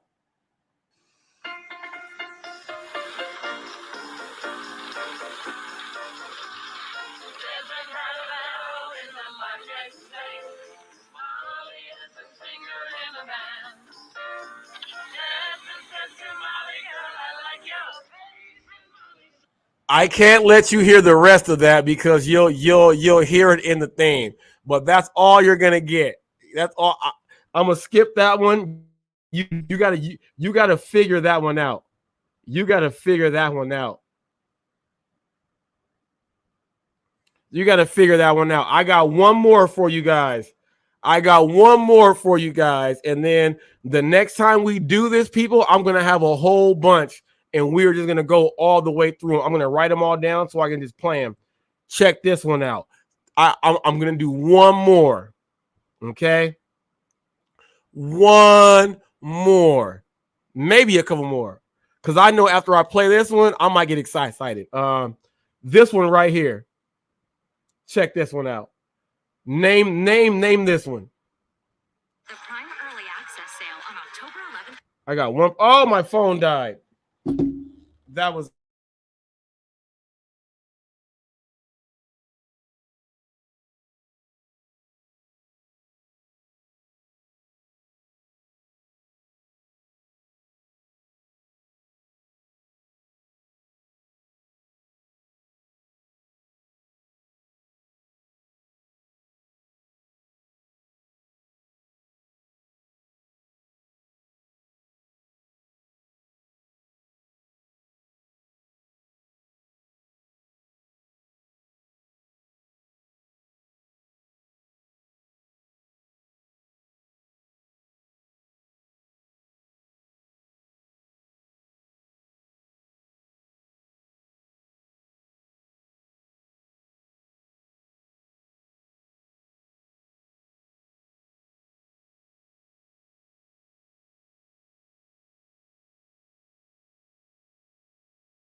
It's not over. No, it's not over. No, I told you guys that the frontier was doing that weird thing. It is definitely not over. Definitely not over. I have to go and reconnect, and I'm gonna bring up the next one right here that we are gonna bring up. See, I did Life Goes On. It was Life Goes On, and I was gonna do. Oh, this was the show. Let me see. Now, let me if you guys can hear it, okay? I'm going to hit mute. Let me know if you guys can hear this song right here.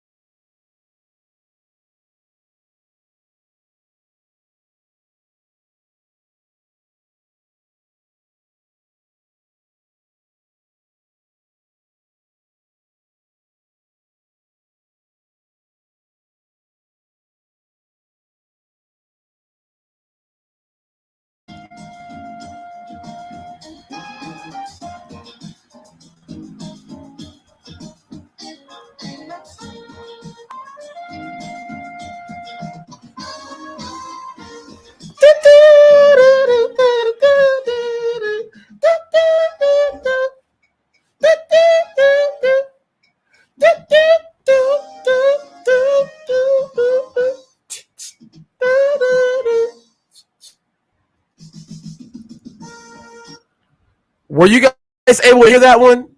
Were you guys able to hear that song? Were you guys able to hear Bear Night? Were you able to hear that song? Just let me know. Were you able to hear that song right there? Because if not, I'll do it again.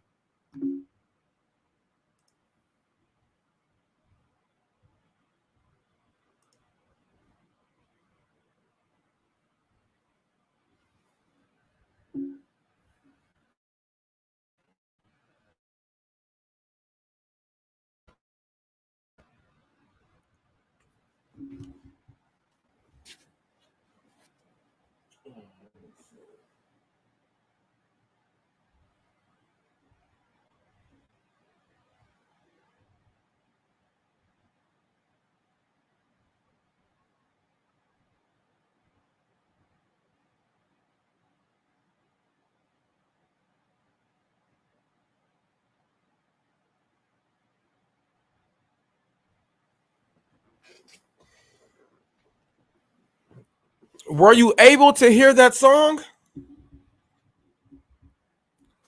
Oh, man. Let me know. Let me know if you were able to hear that song. Let me know if you were able to hear that song. Because that's one of my favorite shows of all time. I got to do it again then. All right. We're going to do another theme. You know what? I know how I'm going to do it. Let me share the screen like this. I know how I'm going to do it. I'm going to go like this. This. I'm going to go like this. I'm going to bring it here. Remove this from the screen, but it's still going to be over there. Now let me go ahead and type this in like this. Okay, I think I got it. I think I got it, Jonesy.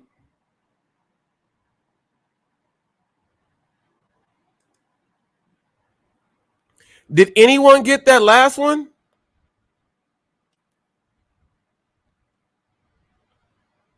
Did anyone get that last song?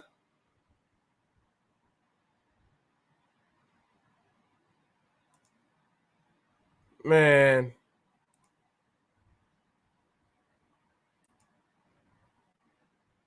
Here we go again.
Does anyone know the name of that show right there? What was the name of that show right there? Does anyone know the name of that show?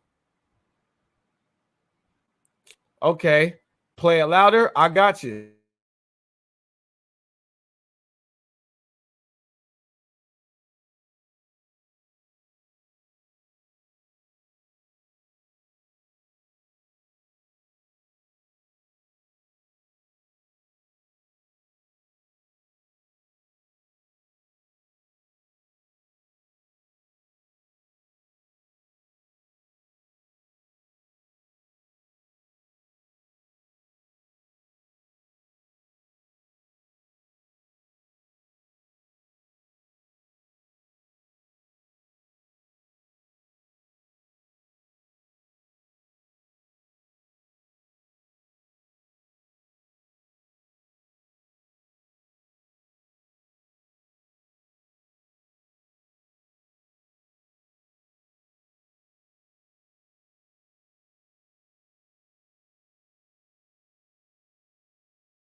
Yes, work in progress. I think that was Night Court. Yes, yes, Night Court. Officer Bull. Officer Bull was the most funniest. Officer Bull was the funniest. You had Ross. You had Dan. John Larroquette was Dan. People. Oh yes, yes, that was Night Court. All right, all right, all right. Okay, Night Court. Okay, okay. All right, all right, all right, people. All right. I think it's time to do another one. Ooh, I think it's time to do another one. Um,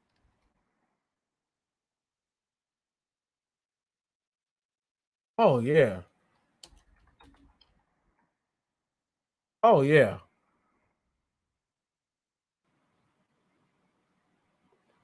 Okay, I'm about to bring this one up. I got one. I got one for us. That was Night Court. You are a good one. You knew Night Court because you know we used to watch Night Court at night. Night Court came on at night. You have to go watch Night Court. Oh yes, not too many people know about Night Court. That was one of my favorite shows of all time. I couldn't wait till I saw Night Court. It was so hilarious, and John Larroquette was always the he was always trying to represent a case that had nothing like he. I was like, come on, G, come on, G. Let's go ahead. I got one. Here we go.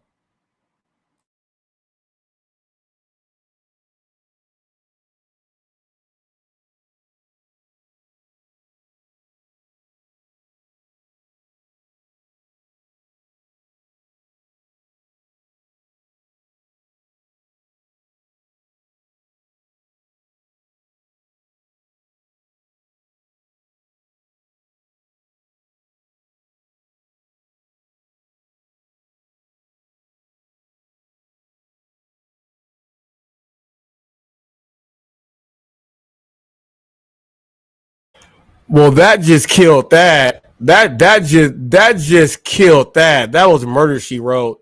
That just killed that right there. So we're gonna go into a different one.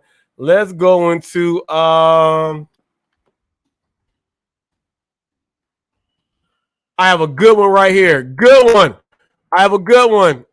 I have a good one. All right. I have a good one. All right. I'm gonna hit mute. I have a good one right here. This is look. Work in progress said, I am a movie and TV trivia buff. Okay, people, let's get into this. Let's get into this one. This was one of my favorite shows. Still is. I watch it right now to this day. Let me hit mute.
Come on now. That was so easy. That was so easy. That was so easy. Who can remember that one? That was so easy. All in the Family. That was Archie. That's the real Peter Griffin, and that's the real Lois. What you mean there is no sound? I got sound all in that. What you mean there's no sound in that? I'm going to play it again. What you mean there's no sound? Listen.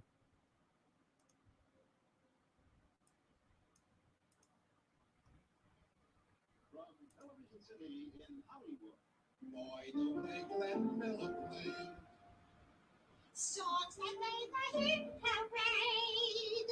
Guys like us, we had it made. Those were the days. And you do when you find it. That's for girls and men, women. Mr. Wicked, use a man like Herbert Hoover. Didn't need no welfare states. Everybody goes his way. Did you hear that? Did you guys hear that right there? Did it play or not? Did you guys hear that one? Yeah, Edith and Archie Bunker. Yep, you can hear that right there. Okay. My fault on the first one. I got you right here. Okay, you got that?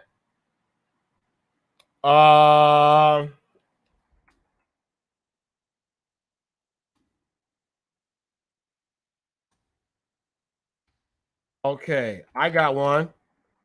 I'm gonna take it around the same era. Here we go.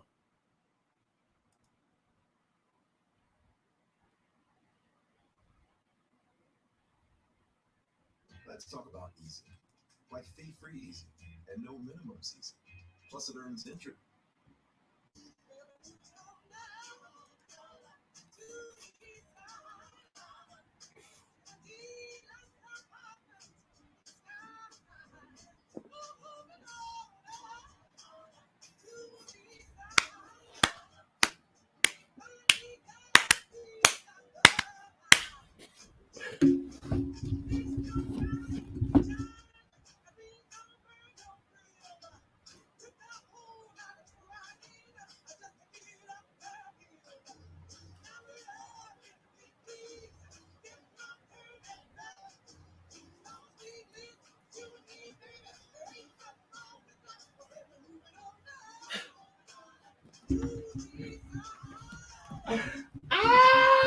Yes. Ooh. Did you hear that one? Did you hear that one right there?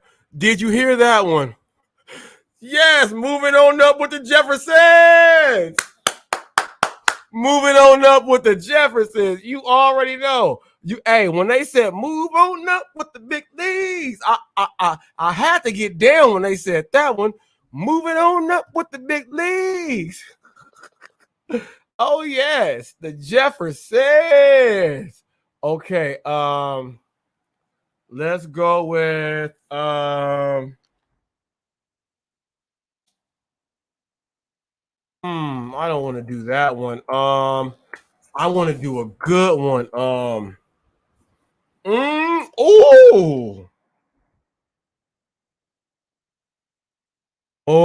I have a good one. Here we go. I have a good one. Okay. Here we go. Got a good one right here. Got a good one. Come on, hurry up. I got a good one with this one. Ooh, wee.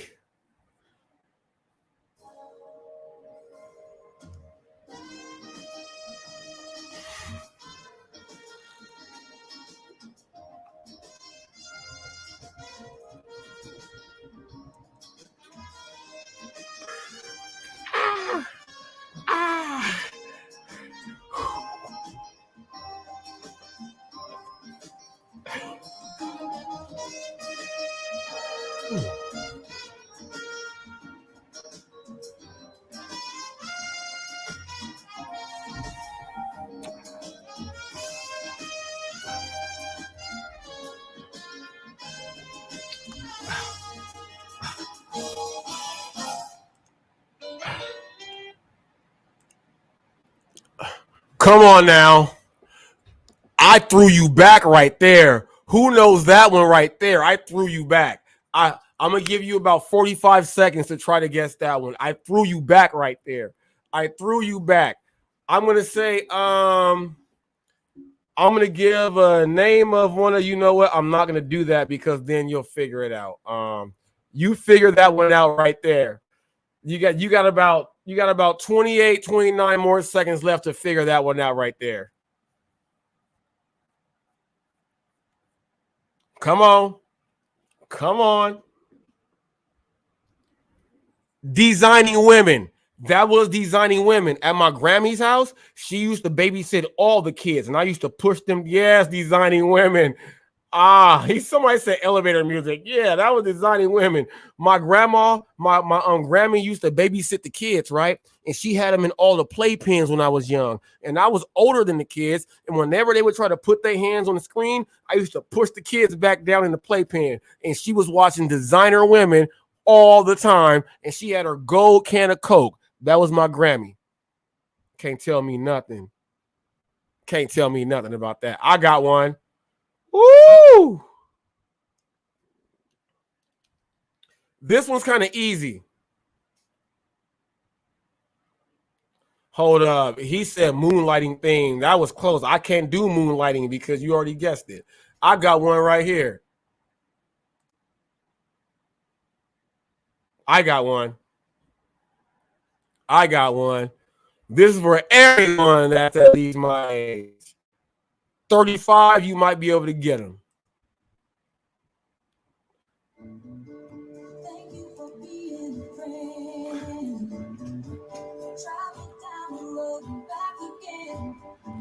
My heart is true. You a friend and a confidant.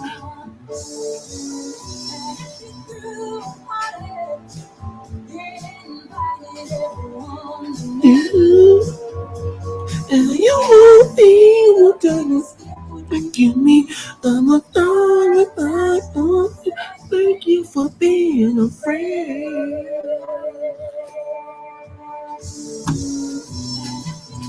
I bought it.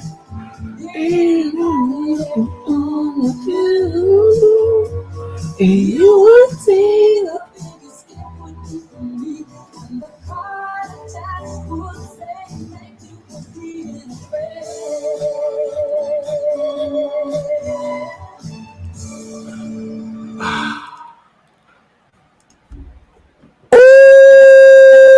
who remembers that one? Who remembers that one?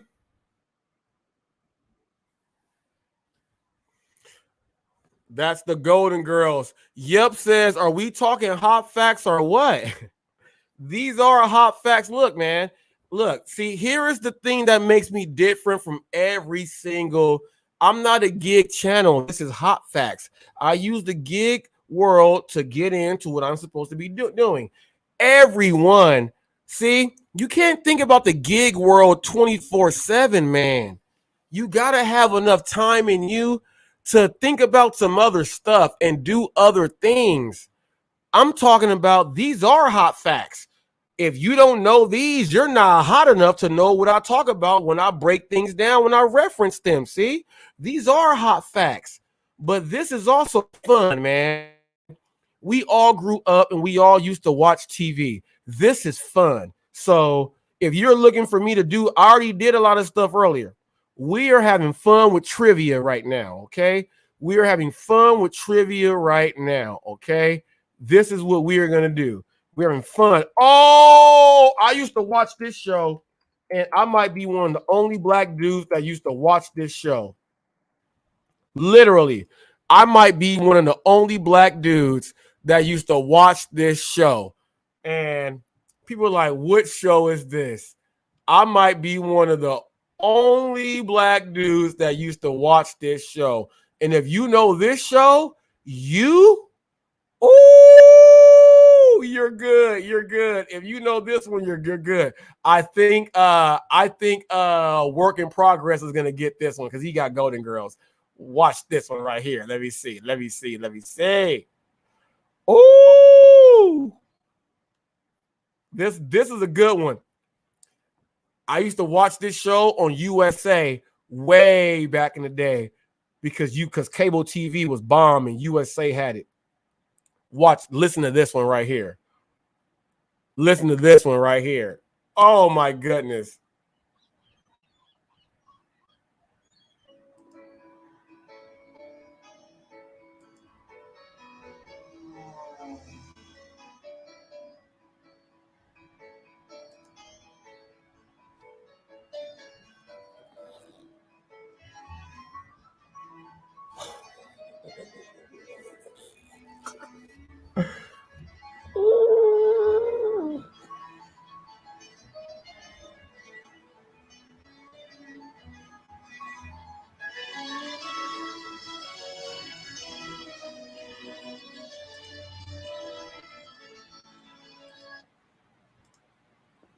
All right, yep. He said, not gonna lie, my main issue I see with your content is the fact that you are always referencing race. Check this out. Yep. If you have been watching me since I first came in here, you will see that that is definitely not the case at all. That is not what I do. I reference race when I'm trying to, okay. See, I see what you just did. Here is when I start referencing race. When content creators start talking about all the money you can make, and whenever they start saying that everything is market specific, and then they say, well, I do this and do that. But once I saw that they have never been breaking down the markets all the way fully in detail, I have to bring in the ethnicities and the regions and the areas and the cities where these people do their thing. I don't see. You just start coming up when people start saying race baiter and all that. No, that's not what I do. I bring up everything that what you're supposed to look at and think about when you're actually going to be doing and working inside your market. Now, when you go to school, right? And let's say it's an economics book. In economics, are they going to talk about just one thing, or are they going to break it down? Okay, they are going to break it down. That's what I do. I break it down. And some people got to understand that when I break it down, it's not about the race issue.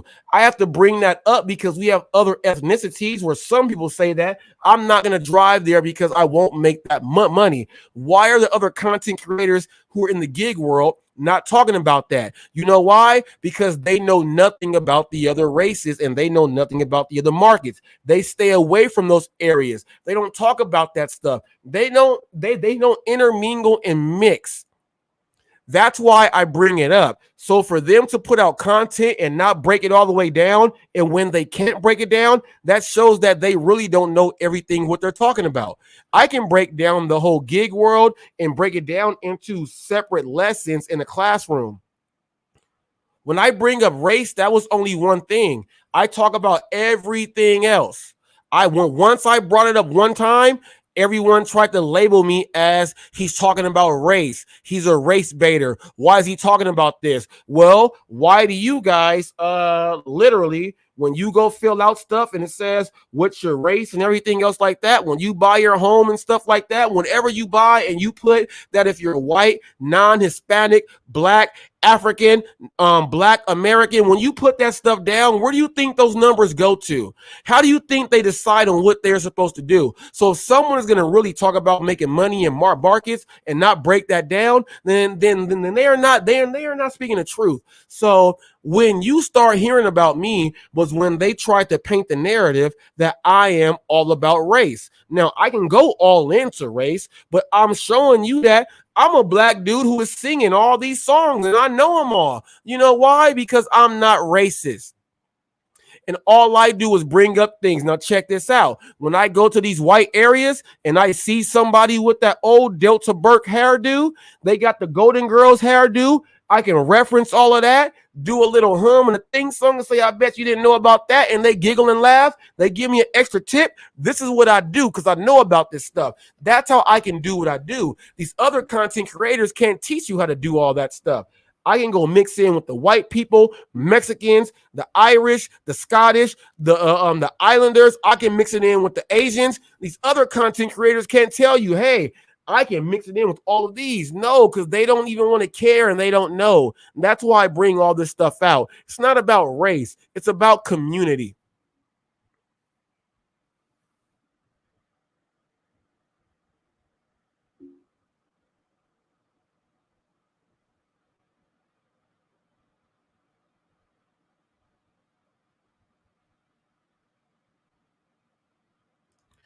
You said, so how was Pedro racist by not replying to the racist comment in his video? Did you hear what you just said? You said, so how was Pedro being racist? I never called Pedro racist. Whoever, okay, everyone go back. I never called him racist. Never, not one time. And that is the narrative that you guys are trying to put out there. How was Pedro racist? I never called him racist. Never, not one time. What I said was, if you have a lot of followers like that and the narrative that you are putting out, they are using that agenda and tie it in to what you are doing. You have to separate yourself from that because that's not who you are. I never said he's racist. So everyone that says he's calling Pedro a racist, you're calling him a racist, you're a liar. And you won't come speak on my show because you're a liar. I have never said that. I said separate yourself. And there's been many people that have been on here when they have brought up many things, and I've said that's why you separate yourself. I had Snoopy Badass on here on the phone, and I put a video up to clear his name, and he was like, thank you, because he separated himself from what was going on. I'm talking about when you know that you have some type of light and you got things going on, you separate yourself so that your light can go, so that your viewers, subscribers, and followers, however else you want to say, they can know how you stand. Not one time have I ever called Pedro a racist. Not one time. So whoever else thinks that, slap yourself 88 times with my penis. What he did not do was not separate himself. Now, after I made it loud and clear on why he should, guess what he did? He erased it and he separated himself. You know why? Because the things I said make sense. Which is why he watches my lives and my videos to this day, because what I say makes sense. I have never called him a racist. Never. First of all, he can't speak Spanish. He's Puerto Rican or Cuban or something and can't speak Spanish. And when he tries, it sounds so terrible. So why would he be racist? Now, he could be racist, but I've never seen that from him. But what I'm saying is, when I get hate mail and they tie in your propaganda and they use the racist statements and tie it into what he is doing, that's why I said it. So he can know that they are tying in racist things to his no tip, no trip, because he is the captain. So that's why he deleted it and separated himself. No one ever told him that he was racist. Whoever started that, or they're afraid to come here live on my show, especially right now. You guys got to understand that stuff, man. Don't make up stuff. If you hear something in your head and you make, like, if you hear something, right, and you make it up and you cause yourself to believe what you made up, you're crazy, because I never said that. That's just the way it is. I have never said he's racist. So whoever else heard what I said and said, he said Pedro's racist. Well, those people are idiots, because you made up something in your head and you ran with it. So I don't care about what you say. That's why I show all of my lives. I've been breaking down what the racial thing is, and I've been doing all my lives on that. There is nothing racial there. So whoever's bringing in the race thing, that's not what it is. I'm bringing up ethnicities and sectors in your city where some people neglect because they don't want to go, because they say they're not going to make money, because they are being prejudiced themselves. I'm talking about prejudice on yourself on making money, and then learning how to communicate with all the other people from different demographics. That's what I am talking about. I am not a racist. Definitely not. Definitely not. But I know that I'm black. I also know that how I told you that my great grandma and them were picking cotton. And it's real close to me and my family, and it's not gone. So I know exactly how it feels when my family is from Louisiana. That's a joke with my family out there. They're from Louisiana. We call them Louisiana because we're spoiled out here in California. That's what it is. That's what it is. When I put certain thing out, I know that there's going to be a lot of people that are literally going to try to tear me down and say a bunch of things and then make it up. I know that's what's going to happen. And then you're going to get the people that really understood what was happening. I get that too. But here's the thing. When you have a channel that is growing very, very well, people will try to do everything and anything to say against you. But what they are doing is highlighting my channel even more because that brings more topics, that brings more talk, and that puts my name in your mouth more. So whenever they make up something about me, I encourage it because guess what it does? It gives me more firepower to come back in silence and make them go back to the drawing board. I have the gig world right now so quiet that they really know that they cannot say anything to me. Yesterday, I wanted to showcase my wordplay to show you guys that anything you say, I can rebuttal just like that on the spot. Just like that on the spot. That's why I was telling people, answer the words. I mean, just say, throw me a word.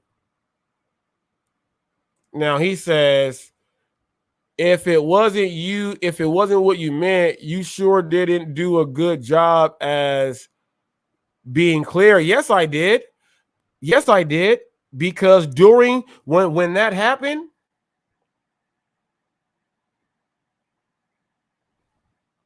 and yes, Pedro did not defend. So therefore, the person and the people that make the comments and the hate that I said, and they put that publicly, and then I read another comment on my channel that someone else put, and they said the cheap black people. I read it on my channel, a different one, and that's what they got from that not being, and then boom. But when they saw someone say something negative, that gave them some more light because guess what? They said it on his platform, and he did not say, hey man, you know what? I'm not dealing with that. We are not singling out anyone's race. He didn't do any of that. And that's why the next comments came. That's how the people tied him in. He didn't tie himself in. They tied themselves into him. And I was letting him know that they have tied themselves into you and they do this, which is why you separate yourself. Separate yourself. You can continue to call people miserable. You can continue to do all that other stuff, but separate yourself from people that are using you and tying them into you with racism. That's the whole thing. And that was not a question.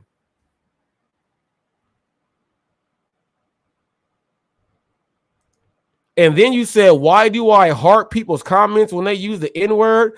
I heart a lot of people's comments. And then check this out.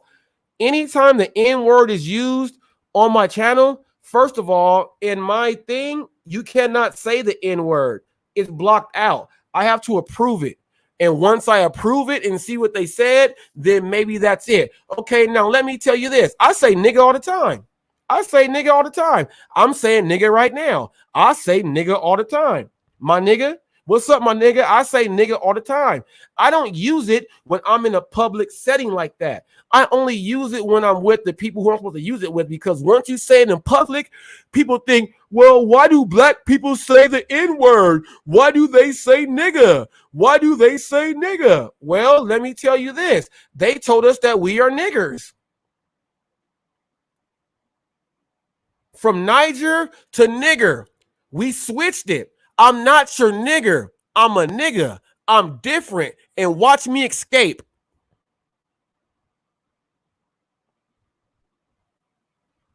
Now, before my grandfather died, he said nigga all the time. And my grandfather from way back then. My grandfather used to say nigga. You know why? Because they put a hard ER on that when he was doing his thing. If someone says nigga, that don't mean nothing to you. Another black person can come right here and I'm not going to say my nigga to him. I don't know him like that. But check this out. When we are conversing about something else like this, about issues that have to do with us, man, nigga, check this out real quick. Okay, bam, that will come on out. And guess what? We can say it to each other. I don't know why everyone gets so offended when a black person does not get mad when someone says the word nigga. We can say it to each other. We can. Now, we have a lot of black people that don't want the word to be out there because they don't want them to feel like they are beneath. So they don't use the word. When I'm in public, I'm doing my sales. Oh, well, I got Shannon Sharp on camera saying nigga on the Skip and Shannon show. I put it out there. Ain't nobody say nothing about that. There's a when you watch comedy, you watch a comedy show. How many times are you go hear nigga when you watch a comedy show and all you guys laugh at it? So are you boycotting or are you saying, well, why do we let the comedians say nigga? How many times have you heard Dave Chappelle say nigga and you laugh?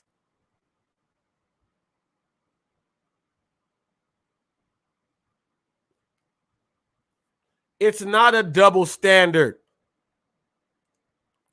What if a white man said the N-word? You want to know if, okay, check this out. My boy, white boy Weezy in Vegas. White boy Weezy said nigga. You know why? He grew up in the hood.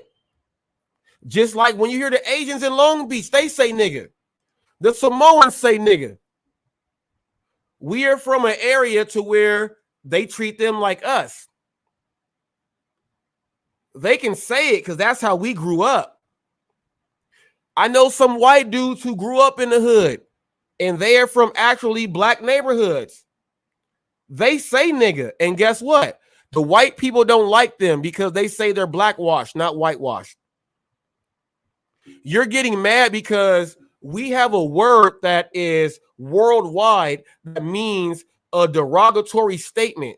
And more white people want to say the word because they say that times are changing now. Rap music is the culture. This is what it is. And everyone says it. So let us say it so we can say it and blend in. And then we can go ahead and do this other stuff. That's not what it is, man. I got homies that's all the way involved in my boy Mike Richter travels to Africa, all around the world. He's a teacher. He does everything. He's in more hip hop and he does more than black people than anyone ever does, even more than black people themselves. Mike Richter does not say the word at all. He's also a historian. Mike Richter does not say it at all. At all. You know why? He grew up in La Palma.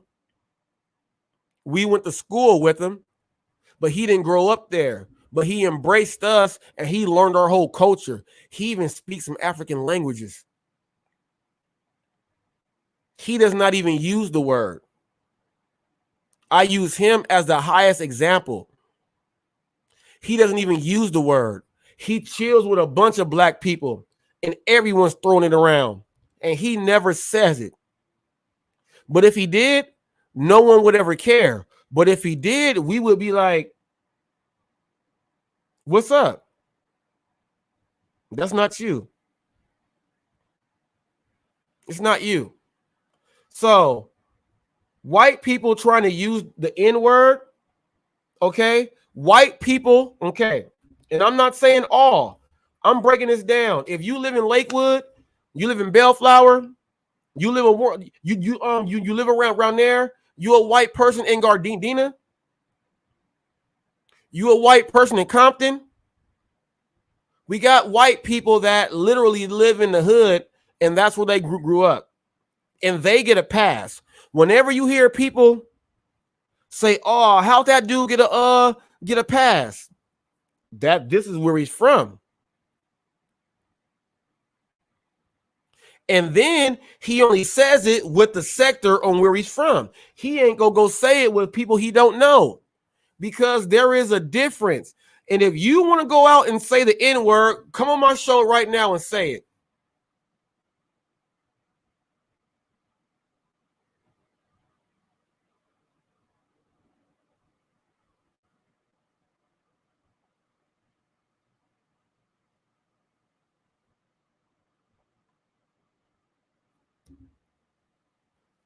This goes for the white people who want to look. If you feel you can come on and say it just because you want to, click my link and say it. Put your face out there. You can't just say that. And you can't get mad because black people say it. And I hear people saying, man, and here's how they try to say it. Man, this is for educational purposes only. Man, you black people call each other niggers all the time. They said that just to put the ER on it, just to say it. That's not what we say.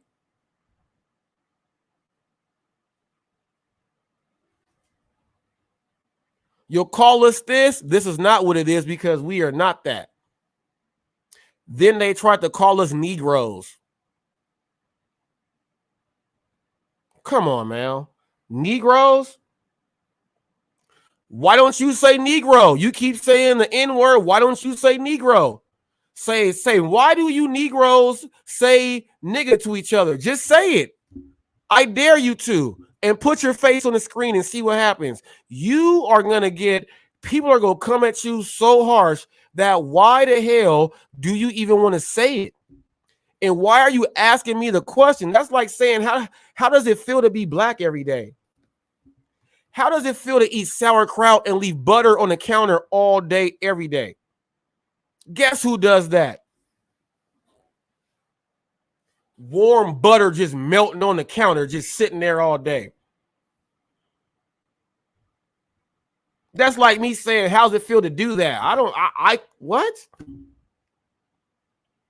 What?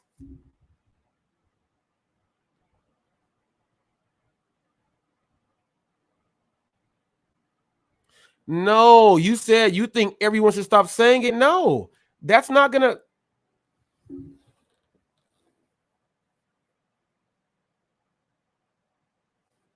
Okay. All right, look.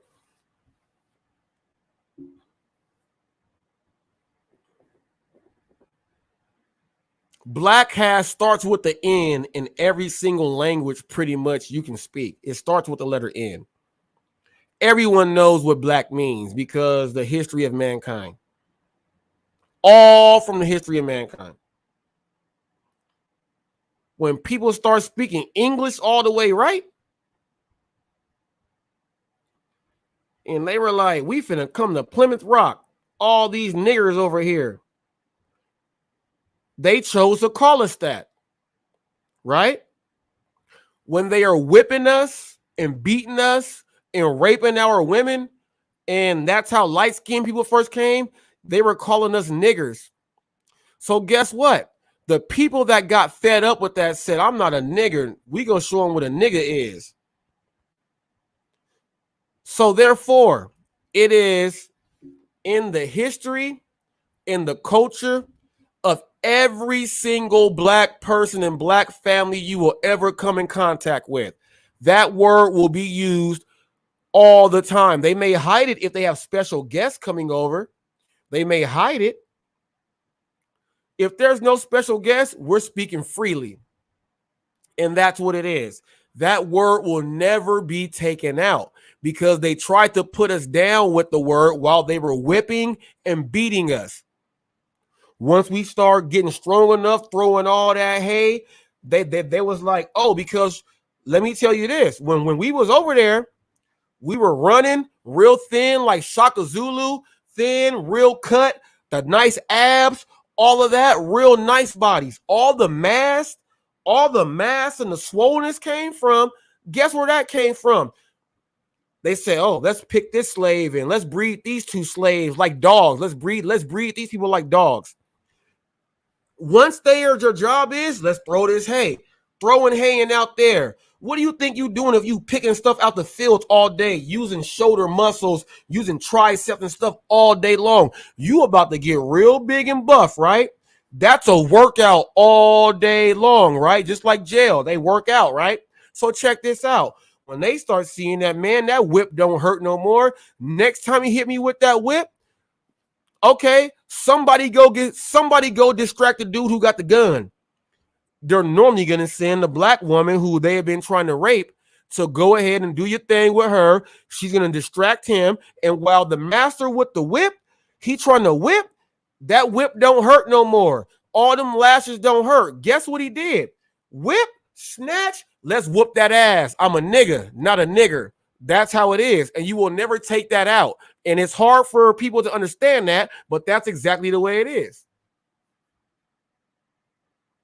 The word is not racist.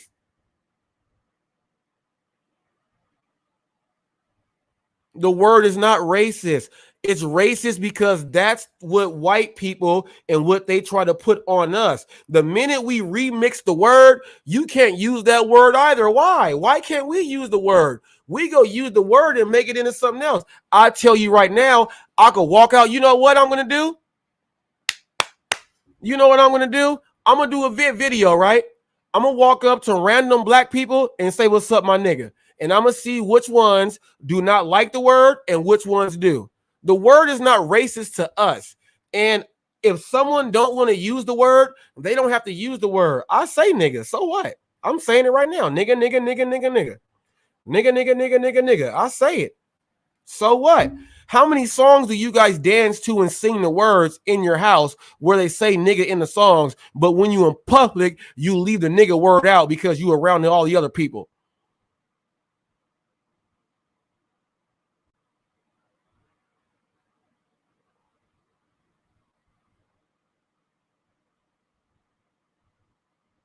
You are hilarious. And first of all, I can go to the map and type up the Niger River, homie. I can type up the Niger River.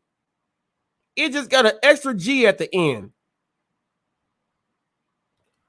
And it's black. It's black. It derived from let's make a word to say black. And let's make it so that we can make it derogatory. That's what it is. In a dictionary, they're going to say it means this. Well, let's say this word means this so we can say it. Well, if the word means this, why is everyone out there not walking around saying it? Because that's not what it means in the dictionary, homie. And if you are trying to justify, look, you said the word is racist. No, it's not. And I'm going to just keep saying it. If I met you and you're black, first of all, check this out. If you are around me and you happen to just see me interact with one of my close people and they say, what's up, my nigga? And I say it back to them and you're right there. You ain't going to say nothing to me. You still going to be on my side and be my friend. You may feel like, man, like this is harsh. Well, it's harsh to you. It's harsh to you. If only one race is given a go ahead, then it's a racist word. It's a racist word to everyone else, but not to where I said. Talk to my 1-5 Sueys, my exotic fam, my SOSs. Talk to all my Samoan people. Look, and check this out. We even got in LA, we have a lot of Mexicans that live in black areas and they are from black areas. They say it. We even have Mexicans who live in other areas and they are not, and they say it too. But they will not say it to someone else that's black. They'll say it with their homies or on video. They will not say it to somebody else. The Asians, the Samoans, and all them, they say it to us because we are all the same. Native Americans, you know what I mean? I got Native American homies that say nigga. The Native Americans, let's go about the black card. The Native Americans is what? The white man came and killed all the buffalo so they can't eat, so they cannot have any protection in the wintertime, so that they can starve them. Over 1 million buffaloes were killed to slaughter so that can't no one eat. The Native Americans is the first niggas in America. Let's go ahead and get that right. The Native Americans is the first niggas. They got a little bit better treatment because they were already here. They promised us 40 acres and a mule. They got reservations. They the first niggas that was here. Let's go ahead and keep that right. So all my Native American homies that grew up in the hood and they say nigga, that's what they can say. I consider them niggas. They the first niggas.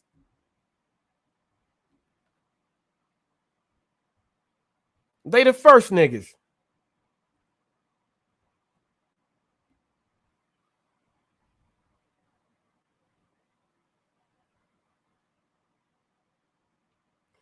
It does hold hate.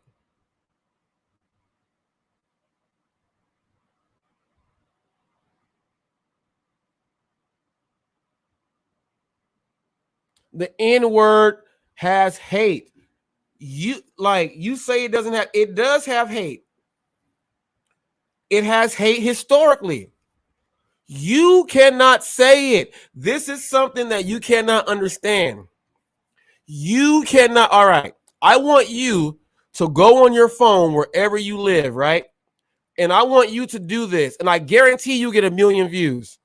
I guarantee you get 1 million views because you might get chased, jumped, everything. I guarantee you get 1 million views. Take your own phone, yup. Go to an area to where there's black people and just start calling them the N-word. Say, what's up, my nigga? Actually do it like this. Go to an area where there's no blacks, and when you talk to them, say, hey, what's up, my nigga? See how they look at you, right? Then I want you to go to an area where it's a mixed crowd with black people, and I want you to just walk up and say, hey, what's up, my nigga? And see if it's not a racist word. You cannot say it. It's so racist that you can't say it. We can say it to each other. You cannot use that word. Do I use nigga when I'm talking to customers when I'm dropping off? Hell no. Never. Never. Because I'm working. Because I'm working. Never. Now, the same people that I deliver to, when they see me just in the grocery store by myself and they talk to me and we're talking about regular stuff, it'll come out my mouth. There's no double standard. All right. Yeah. All right. Yeah. All right. Look. Yeah. It's a free country, right? Yes, it is. Freedom of speech, right? Yes, it is. We have hate people, skinheads do marches, neo-Nazi rallies, all that. They do all this, sing Heils and do all that other stuff, right? And then they say all the words out there. The news just blocks it out, right? But they do it in areas to where they know if they win, they will get mollywopped. Okay? It is free speech. Now, do your free speech in an area to where even though it's free speech, when you get your butt whooped, ain't nothing going to happen to you. It is free speech. And there is a double standard. Yes, there is a double standard. Nigga. Now, I want you to come up here and say nigga so many times. Do it. There is a double standard. This is the double standard. You can't say it. It's racist for you or anyone else who is not from where we come from. And I've named Asians, Native Americans, and Samoans. I've even named some white people that grew up in the hood. I named my boy, white boy Weezy. I maybe only heard him say it twice. And I've been knowing Weezy since I was like 18. I'm 40 now. I don't prove any point that what you're saying. I'm proving the point that when it comes to us black people, the word nigga does not mean what it means to you. Now, I will break down the word nigga, how it means to black people. Some black people don't want anyone to say nigga because they feel like they are being part of what they want us to be. Okay? Now, We got some black people that just say, I don't care, I don't want to hear it, leave it alone. We got some black people, what people will say are whitewashed. Okay? Then we got niggas. Do you know what a nigga is? A nigga is somebody that grew up and understands exactly the history of black people, and they use the word like that. Now, society says a nigga is this. A nigga is white trash, like from the trailer park. A nigga is somebody in the ghetto. A nigga is someone that will rob, cheat, steal, and kill. A nigga is someone that always goes to jail. That's what society says. But a real black person knows that a nigga, okay, a nigga is, we are switching that and flipping that on you because we are not niggers. We will not be that. And we gonna show you what a nigga really is.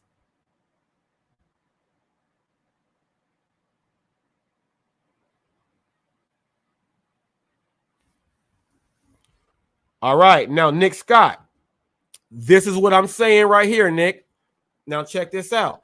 Like I said, I got white boys and white friends who grew up in the section. When they're around our section and the people that they are around with, and they grew up with us, and they are growing up on food stamps and everything else like that, and literally they are not around anyone white, though they are niggas, like Milk 74. Milk 74 from 74 Hoover. Milk don't even say it, but he was raised by all blacks. But every now and then he is around the section from where he is from, right? If someone is white and they go to somebody else's area, they will not say that word because they understand that pass only goes where you grew up at. And what I mean is, you can't grow up in the burbs and think you about to use it. If you grew up in Compton your whole life and that's where you grew up, there ain't this, you are in the section, you don't even go out, or this is where you from, he's gonna use the word.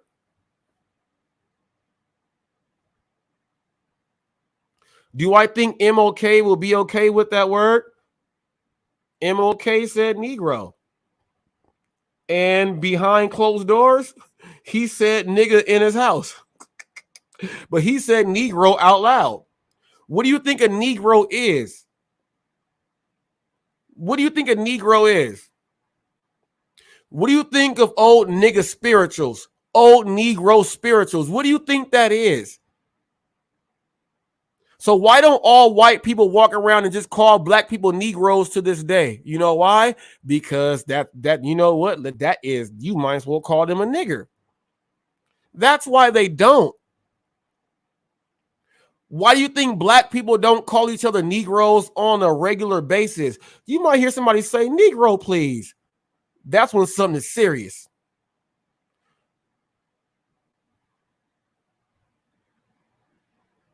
I don't get it. I don't get it. You make up a word to hate us, and when we turn it into something that's positive, the word that's positive is supposed to be negative now. No. No. You shouldn't have made up the word to call us that.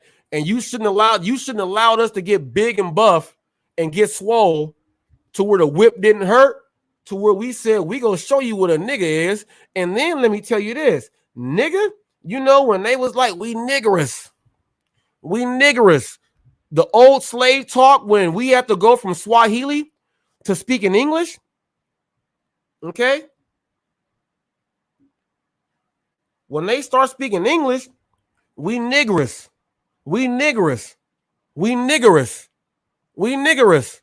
That's how it came out. We niggerous. They took out the RS and all that. We niggas. That's how it came.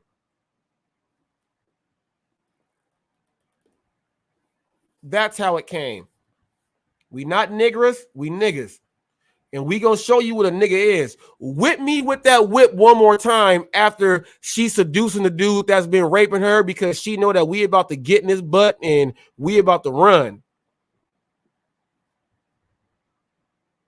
Yes, we gonna show you what a nigga is. That's what it was. That's why they were saying these slaves are rebellious. No, the white man was raping us and all that other stuff and calling us niggers and all that other stuff. They were doing all that. And they said, we tired of this. We gonna show you what a nigger is. And they said, nigga, we gonna show you what a nigga is. Whip me one more time. I'm not tossing no more hay. I'm not tossing no more bundles of hay. Whip me one more time. I'm gonna show you what a nigga is. That's what happened. Have you seen the movie Rosewood? True story. They had Ving Rhames in there. Ving Rhames was a nigga that was one of the swollest people that escaped, and his horse paid attention to him, and he helped free other people. And there was a white man, and then they had to do the thing where the white lady accused this, and they had to, oh man, come on now, you gotta go watch this stuff, man. This is real talk right here. Ving Rhames was a nigga. They tried to hang him. When they tried to hang him, his neck was so swole that when they thought he was dead, they drove on off. The Klan drove on off. They were saying, die, nigga, die. Die, nigga, die. Die, nigga, die. That nigga said, I'm going to show you what this nigga is. His neck was so swole. When they went off, he whistled for his horse. His horse came. He got out. They rode on off. And he said, I'm going to show you what a nigga is. Louisiana, Texas, Arkansas, Oklahoma, Memphis, Tennessee, Kentucky. Do you want me to keep going on? These are all racist states. All racist states. And they use those words so freely in their own sections, not in public at the store. They do it at their own rallies and everything else like that. Because guess what? When they do their rallies walking down the street, they're not walking down the street in the hood, or they're not walking down the street where the majority of the people are that are colored. They don't even call us colored no more, man. You know why? That's racist. We took all them words away and said, nigga, we a nigga. That's what it is. They don't do those marches like that. Dr. King and everybody else walked in the white neighborhoods and got attacked by saying we are Negroes walking and doing our thing. Pretty much saying we are niggas walking down the street. That's what he was doing. That's what he was doing. They got rid of Malcolm X. They got the Nation of Islam to go ahead and get involved with that because the money was too good. They got influenced by the other side. They got rid of him because they said that's one powerful Negro. That's what they said. In other words, that's one powerful nigga.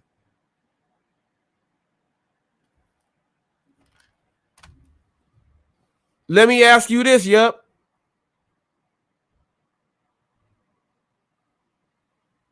Let me ask you this, yep.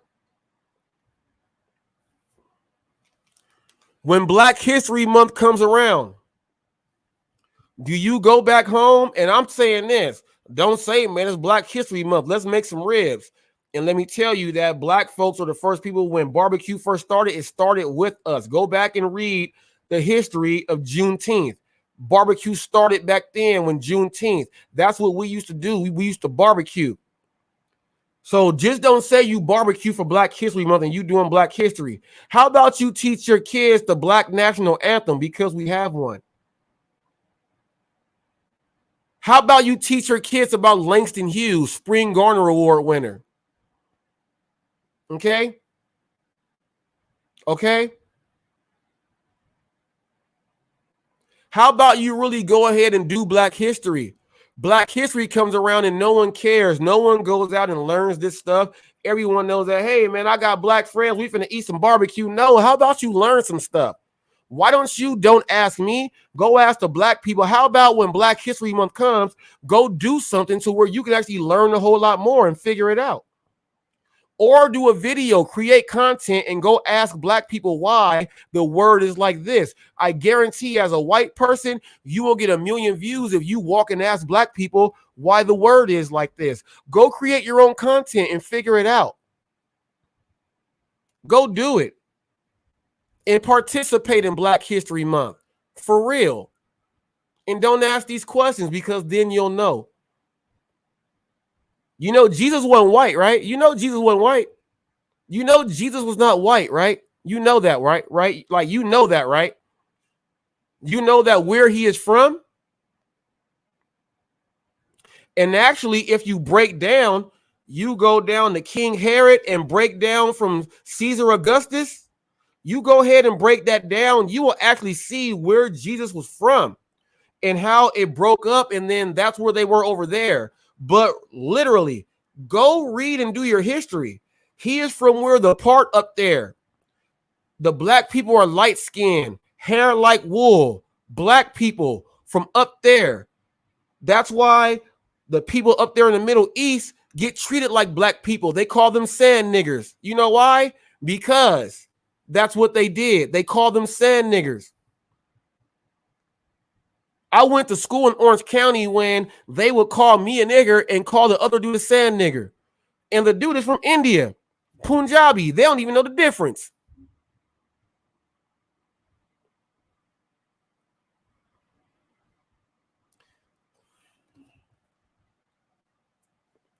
You don't believe in Jesus? Are you atheist? Are you atheist? Because if you don't believe in Jesus, like even Muslims and people in other religions understand that Jesus was real. So if you don't believe in Jesus, that means that you might be atheist. And if you are atheist, then that might explain everything. Atheists don't believe in religion. They believe in the satanic Bible. You can go ahead and check this out. I can go into everything else that goes into that. You want me to get deep so you guys can know all about what HotFacts knows? I'm super smart. Super smart. Okay? If you are atheist, you don't believe in anything, which means you want to say the word.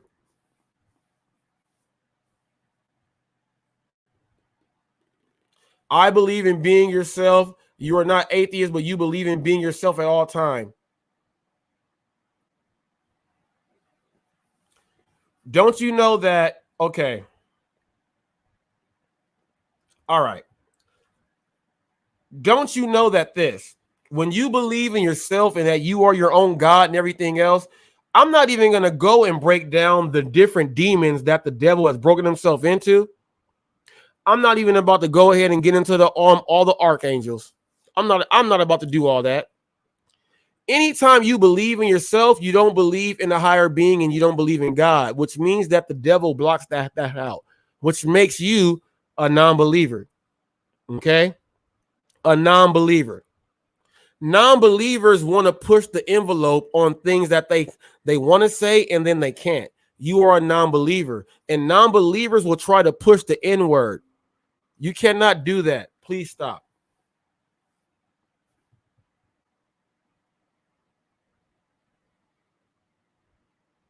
You believe there is a person, but the book is a fairy tale.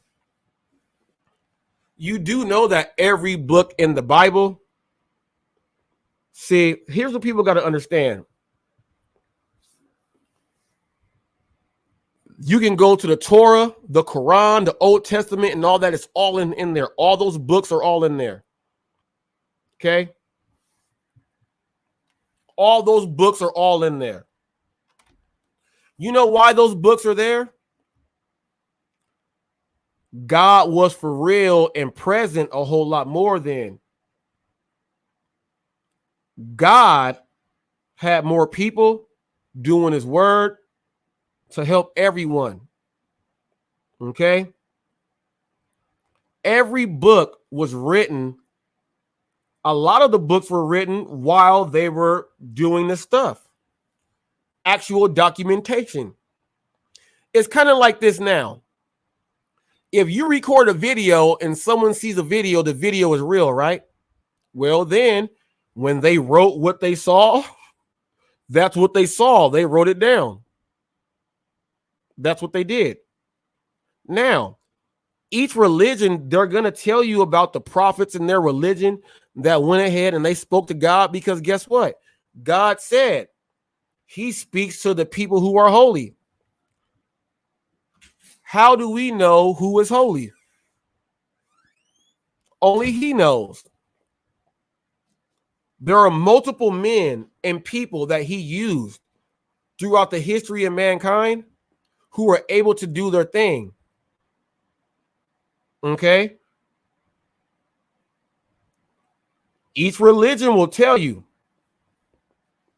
Now, you go to the Muslims, what are they going to say? What name? Okay. The Christians are going to say, what name? This is why we have Methodists, Baptists, Pentecostal, all of these denominations where disciples were right there with them. Disciples were right there with him. This is what it is. And this is why they separate religion from school. Because the real history books, you need religion for the real history books. They don't want religion mixed in school because the devil controls that.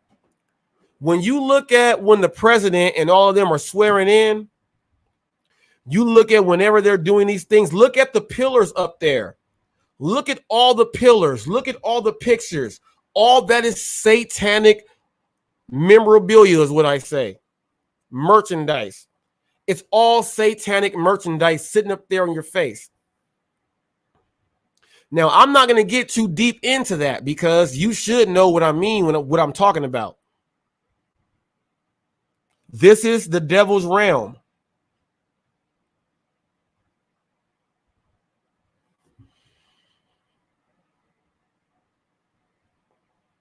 If you don't believe in Jesus,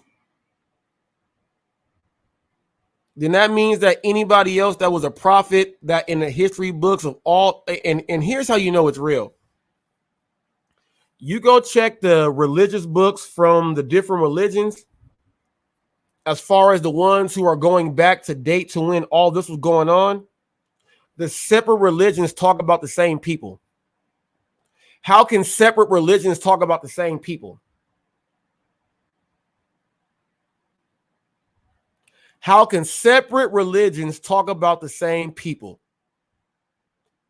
And I'm pretty much saying the Old Testament, because the New Testament is different. What if you believe as Muhammad? Okay.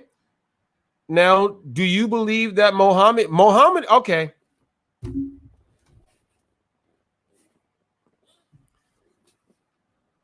Check this. Muslims believe in the Old Testament. So if Muhammad was around then and God spoke to people in other regions to make sure the word of God was there, why would Muhammad not be a real person who was speaking the word of God? Religion tries to twist you up to say that they are not trying to get you to the same place. There's different teachings, Old Testament, New Testament. Old Testament, we are not polygamous. We don't have a bunch of wives. We are not in Utah where you can still do that. Like, we don't do that. We don't do that. But back then, you can have 12 wives, and that's how you spread your seed.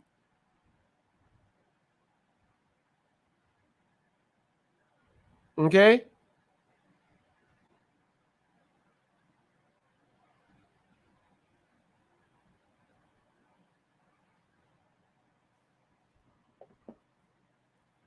Come on, man. You can believe in Horseshoe if all I care. If Horseshoe was around and he got the word of God and he's preaching it and he's preaching the word of God and it's the word of God, You can belong to Horseshoe as long as it's the word of God. God will come in and use the people that he is supposed to use. That's why there is a battle going on forever.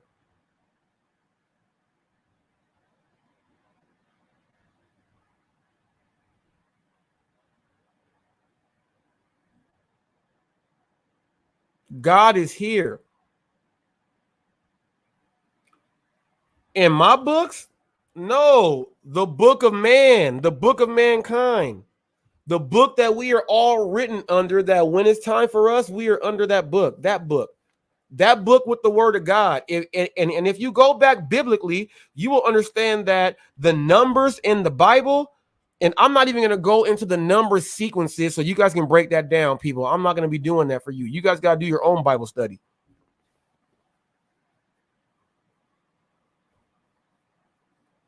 The word of God never changes at all. It doesn't matter what religion and what book. The word of God does not change. Now, the interpretation of the other words can change, but the word of God never changes in any book. Different languages means you say it a different way, but you have to read that language to get that.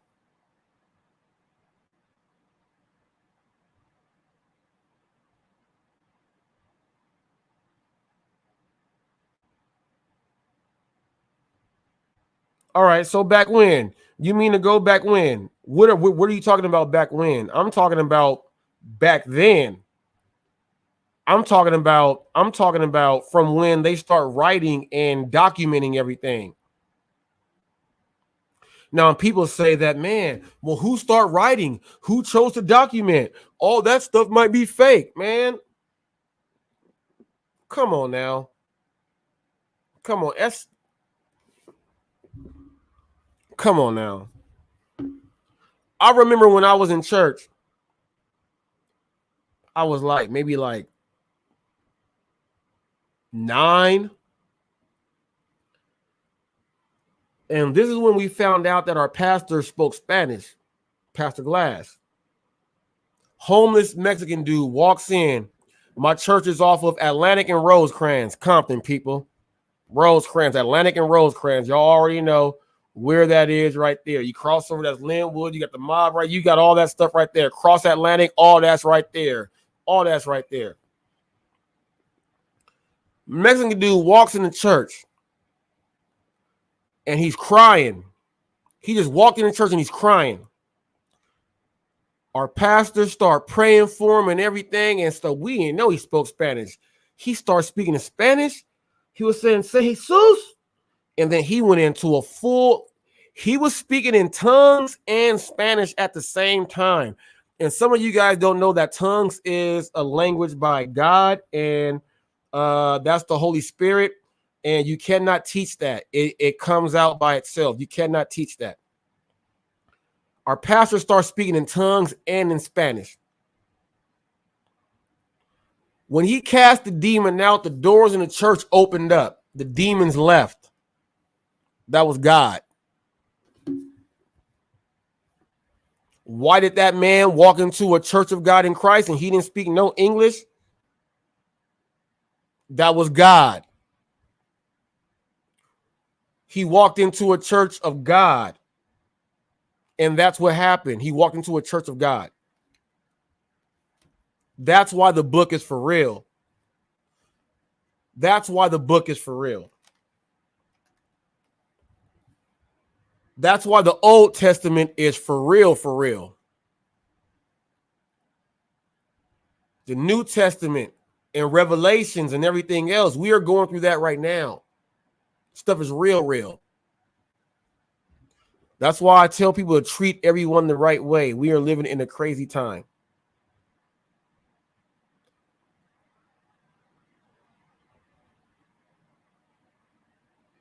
He said, I just said who my pastor was. Pastor Glass, Elder Glass. My mom is a missionary. My dad's a pastor. My auntie, look, we clergy.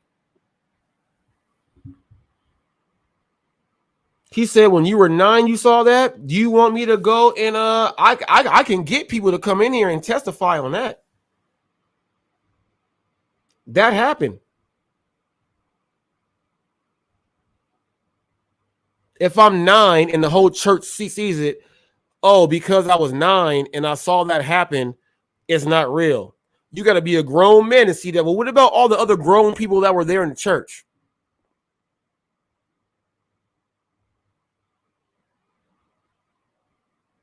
He said, who is God? God is the creator. He is the Almighty. That's who God is. Now, do you want me to go over all of his archangels? Do you want me to break down the archangels and all of their roles because they are sons of God? And then do you want me to tell you what Satan's real name is? Satanel? Do you know why his name is Satanel? Michael? Raphael?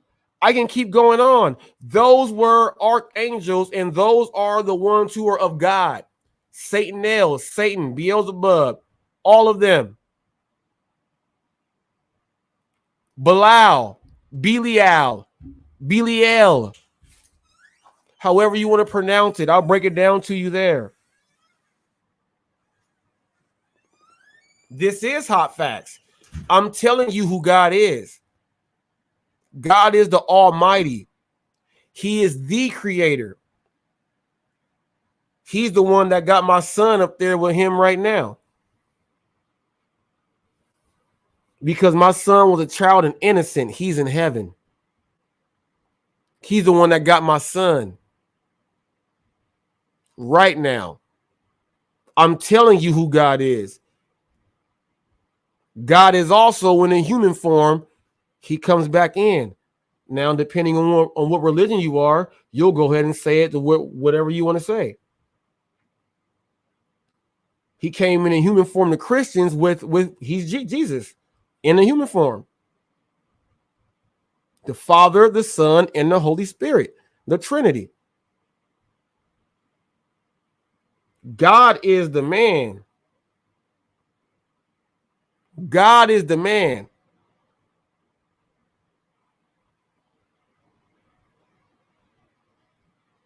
He said, if this is hot facts, stop talking about God. Well, if you are always cherry picked, you're Jewish, right? Who was responsible for doing this stuff to Jesus? I guess you are always cherry picked. So don't come on here and question me about about things you're asking, because I'm gonna go ahead and break it down. Whoever want to know about me, I believe in God, homie. I believe in God. And I'm going to defend that all the way to the fullest. Satan, I rebuke you. I believe in God to the fullest.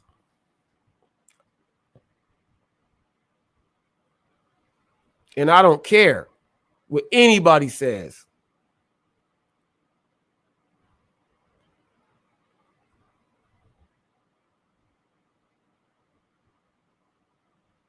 Okay? Let me give you a little song that was sang at my son's funeral. Jesus is real. I know the Lord is real to me. Oh, yes, he is. Jesus is real. I know the Lord is real to me. Oh, yes, he is. I know he is. I know he is. I know he is. Oh, yes, he's real. Say real. Real. Say real. Oh, yes, he's real. I know he is. I know he is. I know he is. Oh, yes, he's real. I can even go to the breakdown. Feel him in my head. Feel him in my feet. Come on now. Come on now. Come on now. God is always in me. Let's go ahead and keep that right.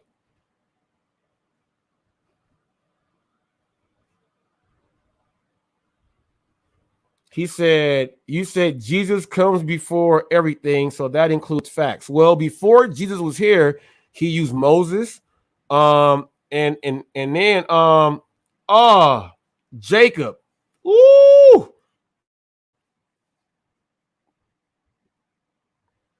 come on now. Moses' brother was Aaron. Aaron was cold too. Old Testament. Joshua. Come on now. Come on now. God was here. He's never leaving. We're living in a time of the Antichrist right now. Jesus did not come first. God came first, the Almighty. He came in human form when he had to. Okay? That's what it is.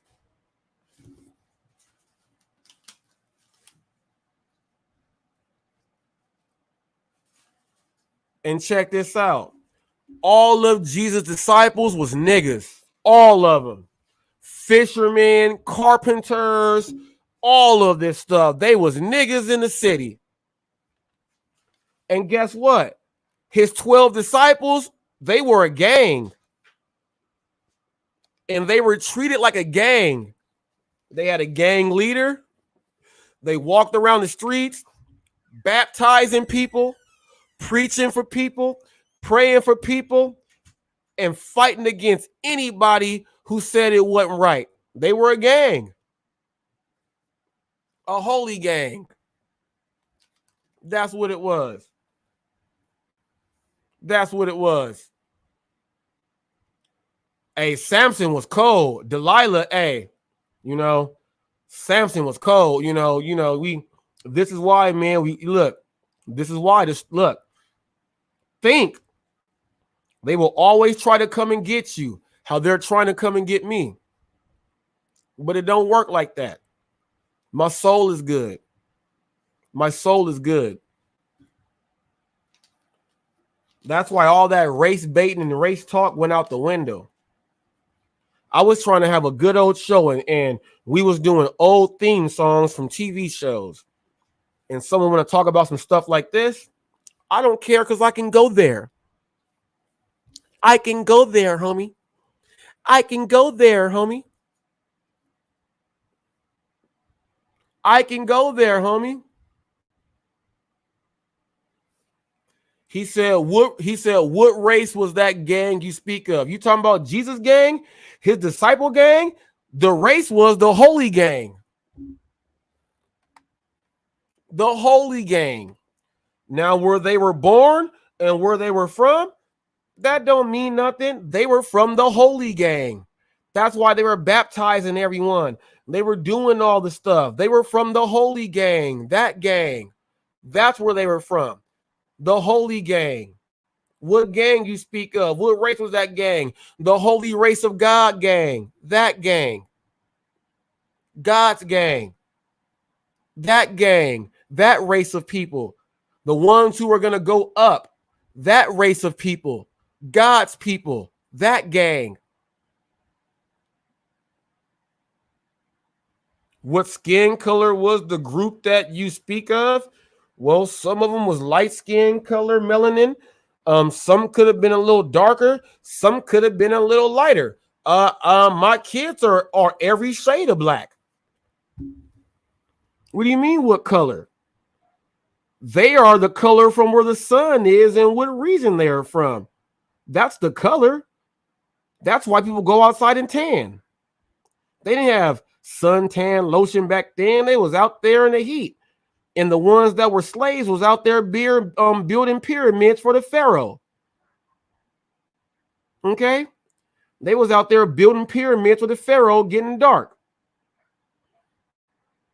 They out there in Egypt building pyramids for the pharaoh. What do you think Egypt is? Every Egyptian I know is light skinned. Everybody were that Liberia and all that other stuff, they light skinned. Gaddafi, light skinned with a fro. The hell are you talking about? What are you talking about? You do know that the world, the continents were connected way more back then, right? You do know that. So travel was way different back then. You do know that, right? You do know that, right? Northern Africa people were still black people. Well, Northern Africa, they get light skinned. They're black people. If an Egyptian came right now and sat next to me, and I didn't say he was Egyptian, and let's say he got a fade and a haircut, and you'd be like, oh man, he black. He might say I'm Egyptian, but he black. He black. He's black, African descent. He's black. Yeah, he's black. Yeah. Yeah. This is why a lot of content creators in the gig world can't really talk to me, because when I break things down, and I can break things down on like literally how they grew up. And I know that they did not grow up with black history or anything. They only did black history in school and in books, but they know they did black history to pass a test. They don't know black history.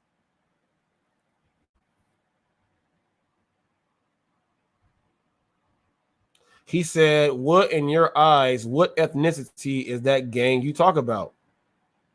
What gang? God's gang. The ethnicity is God's gang. We black, light skin, but it's God's gang. The ethnicity is God's people. We're on earth to where we are mixed up. The Tower of Babel, okay? The Tower of Babel. These languages were brought up so we cannot try to build up there. The ethnicity is God's people. God's people have that ethnicity. If you don't understand, you don't understand. The ethnicity is God's people. We are ethnic in that. That's our ethnicity. That is our ethnicity. We just have a different skin tone and everything because that's the way it's made with the solstice, the way the earth shifts, and all that other stuff. That's the way it is. That's the way it is. But we are from the ethnicity of God. God's people, God's gang. The ethnicity is God's gang. And that's the race. That's the ethnicity. We have good and we have evil. It's only split in two. We have people that are good, but then they could be evil because they could be persuaded. We have people that are so good that they don't see things because they are blinded. No one is perfect. No one is, which is why we can argue about everything. But I'll tell you this, God's gang is God's gang, and my ethnicity is God.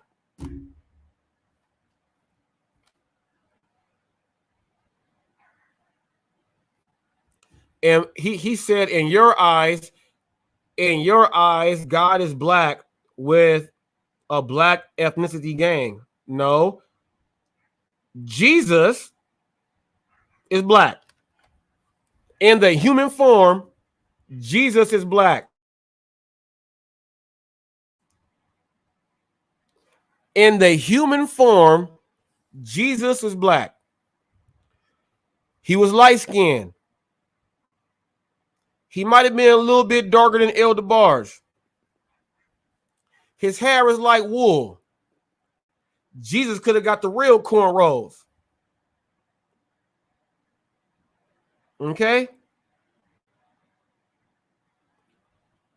Jesus might have looked like Al Sharpton. Who knows? But I'm going to tell you this. All his homies was where the sun was hot. 115 degrees. in the sun without no real shade. I guarantee they was dark with hair like wool too. I guarantee that. Some of them could have had some lighter skin. I guarantee that. I guarantee that. But I'll tell you this. And what is his gang ethnicity gang in your eyes? What do you mean? What is his gang ethnicity? I just broke that down. His gang, that's his. First of all, Jesus had his disciples, 12 disciples. That's his gang. And his gang is God's gang. Give me one quick sec, please.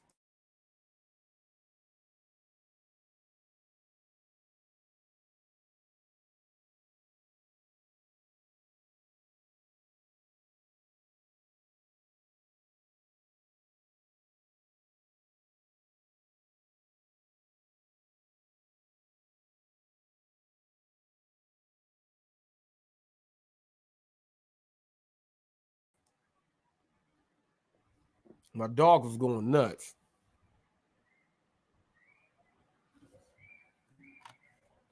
What is God's gang's ethnicity?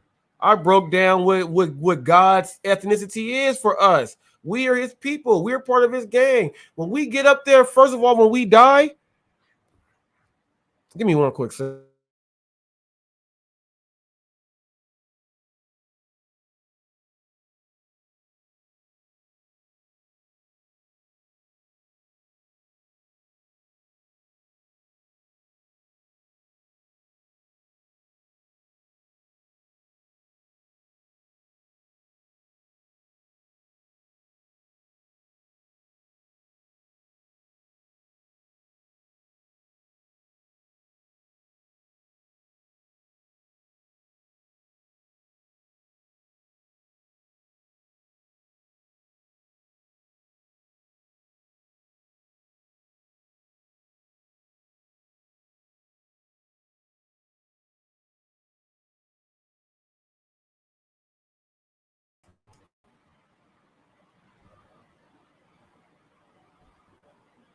He said, how can you preach Christianity as a facts channel? Look at how you're trying to go off of hot facts, because look, I can preach Christianity. First of all, let me tell you this. Catholics, Muslims, Christians, go into some of the Jewish people, you know, all this other stuff. God is in all of that. God is in all of that. God is in all of that. That's how I can preach it, because I'm talking about God. I'm talking about when I said the archangels, I broke down the devil's name on who he is and what his real name is and all that other stuff. That's in every single religion right there. These are facts. When I bring up the Old Testament, these are facts. When you go to the history book and you read up Caesar Augustus and all this other stuff, I guarantee you hear about Jesus and all that. These are facts. Factual. It's not my fault if you don't want, look, it's not my fault if you did not think I can go there with you. That's not my fault. I can go there with you. I can go there with you on a lot of things. This is why I am a problem in the gig world, because I tie in all my content to everything and I'm able to do it.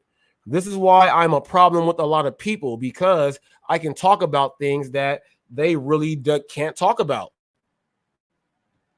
This is why I'm a problem, and this is why it's hot facts. This is why people really are like, man, how do we approach this guy? Well, don't come with that fake stuff. And if you really want to go there with me, go there with me. Politics, religion, life, food, cars, clothes, music. It don't matter. You can go there with me. It's hot facts. I am a person that can go there with everyone. And I've been on here for 3 hours and 27 minutes. I'm out of here. Peace out. God is good all the time. Big up to my cousin Hurt, Christian rapper. Big up to A-Ward. Okay? Big up to A-Ward, Christian battle rapper who smacks everybody up. And he preaches the name of God because God is good all the time. Peace out.